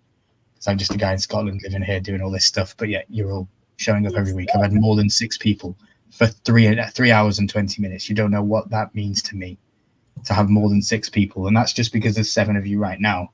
It was 15 for 2 straight hours, which is an accolade and an achievement for me. Thank you very much. Compared to my channel, so you guys might be familiar with my voiceover videos. I personally feel that they're my best performing videos if it's not Game of Thrones, and they're my best videos to make. I enjoy making them a lot. That being said, I am going to be going solo and releasing 8 videos. 1 video will be 15 minutes long, and it will be solely on episode 1, and then we're going to do solely episode 2, and it's just going to be my thoughts and my feelings and kind of like talking about the episodes for House of the Dragon season 2. So expect those to come out. I am still doing character videos. If people have seen these on my video, I have a fantastic Jon Snow character video and a fantastic Theon Greyjoy video. I'm going to continue to do those, especially now that we're watching Game of Thrones with Charles and the council members. So please watch those. They are getting great views, over 1,000 views on those. My shorts last week did 10,000 views. I was so shocked that I got 10,000 views on both of the shorts, which is brilliant. But yeah, that's what's coming up on my channel. We're going to be doing more solo videos for the season. We're going to do character episodes, and then every Monday night we're going to be here breaking down Game of Thrones, starting from season 1. I did have an idea to go backwards. I did put that to the guys. I've never seen anybody do it backwards, go from season 8 and go back to season 1, because then technically the show just gets better and better because it's really bad at the end and gets amazing at the end. You know what I mean? That was the way I was going to do it. But no, we came up with a better idea, and we're just going to run it like we do it. So just to clarify, you won't see the episode on screen on Monday night. You will see a detailed breakdown of the show, though, like we would do with these episodes. images going through the episode, and we'll talk about it. And yeah, we're going to try to keep them to 2 hours max on a Monday night. I really don't want to go 3 hours unless it's a finale or a grand thing where we can talk about it, or if it's a Red Wedding episode or something like that that needs that kind of discussion. But we're going to try to keep to 2 hours max. If not for Charles's bladder's sake, then for everybody's listening, Right. you know, I don't even have to go to we that. filled the I was bottle gonna back. say, I think he sweats so much he doesn't have to go to the bathroom. Exactly. But we have been on air for 3 hours and 20 minutes, so I will let you all go. We do have some Dragon Riders. I want to give my bestie, Amy, I think she's listening and lurking in backstage. I think she's too shy to talk. So I want to give her Cyrax. I know that she personally requested Cyrax. It's her favorite dragon. And in her eyes, she is the queen. She says it a lot. She is the queen. I want to thank Amy and Stephen as well for inviting me to see them at the caravan this week. If you know and have been in my inner loop, you'll have seen some of the images that I've sent out. I just needed to get to the finale as quick as I could. So I decided, hey, do you know what? I've just watched episode 7. Now it's Monday. I'm fucking off to the caravan park for a week, and I'll be back later. And I got drunk every damn night, and it was fantastic, amazing, and brilliant. And I don't drink very often, so it was very fun. And I was thinking of all of you guys, and I even bought myself a coffee with some of the funds that I've raised from buymeacoffee.com that you guys have all graciously helped me with. And yeah, that's another plug for that. And there's the link. I don't know if it's the correct link, but that's what I think it is. buymeacoffee.com/RyanMilky14. And we're going to continue. Guys, that's it. My name has been Ryan. I have been your host and your Lord Commander, king of these streams every single Monday night, and they're going to continue going forward. As always, I've been joined by the fantastic members of my council and Headless Ned Stark, who doesn't have a seat because he wasn't here. If he was here, he probably would have had a seat. He was on vacation. He wasn't here when that came to birth. Doesn't mean he can't get a seat. There is still a seat available, I believe, but it's down to my members to choose somebody for Master of Ships. And then when we go forward, if people drop off or drop on, you could become a Dragon Rider, you could become a Lord, you could become a seat holder of a certain land. I guess somebody has to get Lord of Harrenhal. I guess we'll figure that out another day. But yeah, my name's been Ryan. This has been King of the North. King of the North. This has been the finale breakdown episode for season 2, episode 8, council meeting 8. Alan.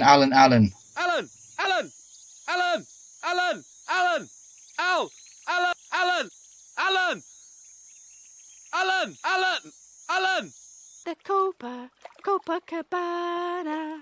Music and fashion is always the passion at the core.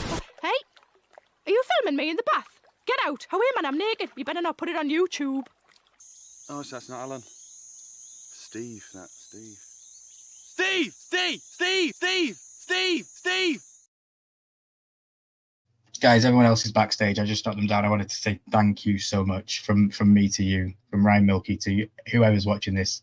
Thank you so much for the support and the love that you provided me throughout all of House of the Dragon Season 2. There's a reason why there was no tapestry in this episode, and that's because I'm working on a tapestry video as I speak. So that's why there was no tapestry. It did exchange. It did make it better. It did get bigger in this episode, in the finale, and that's, yeah, why it wasn't there. But we're going to play tapestry, and then we're going to get out of here. That's going to be your final meme of the evening. I'm going to click the tapestry button and then end the stream. Knee Bent says LSAPC, definitely. Thank you, people. Thank you. I really appreciate all of you. And yeah, we're going to get out of here. So see you later. Perhaps Prince Daemon would care for a tour of the gallery. He hasn't yet seen the new tapestries gifted to you by Norbus and Quahor. Would you like to see the tapestry?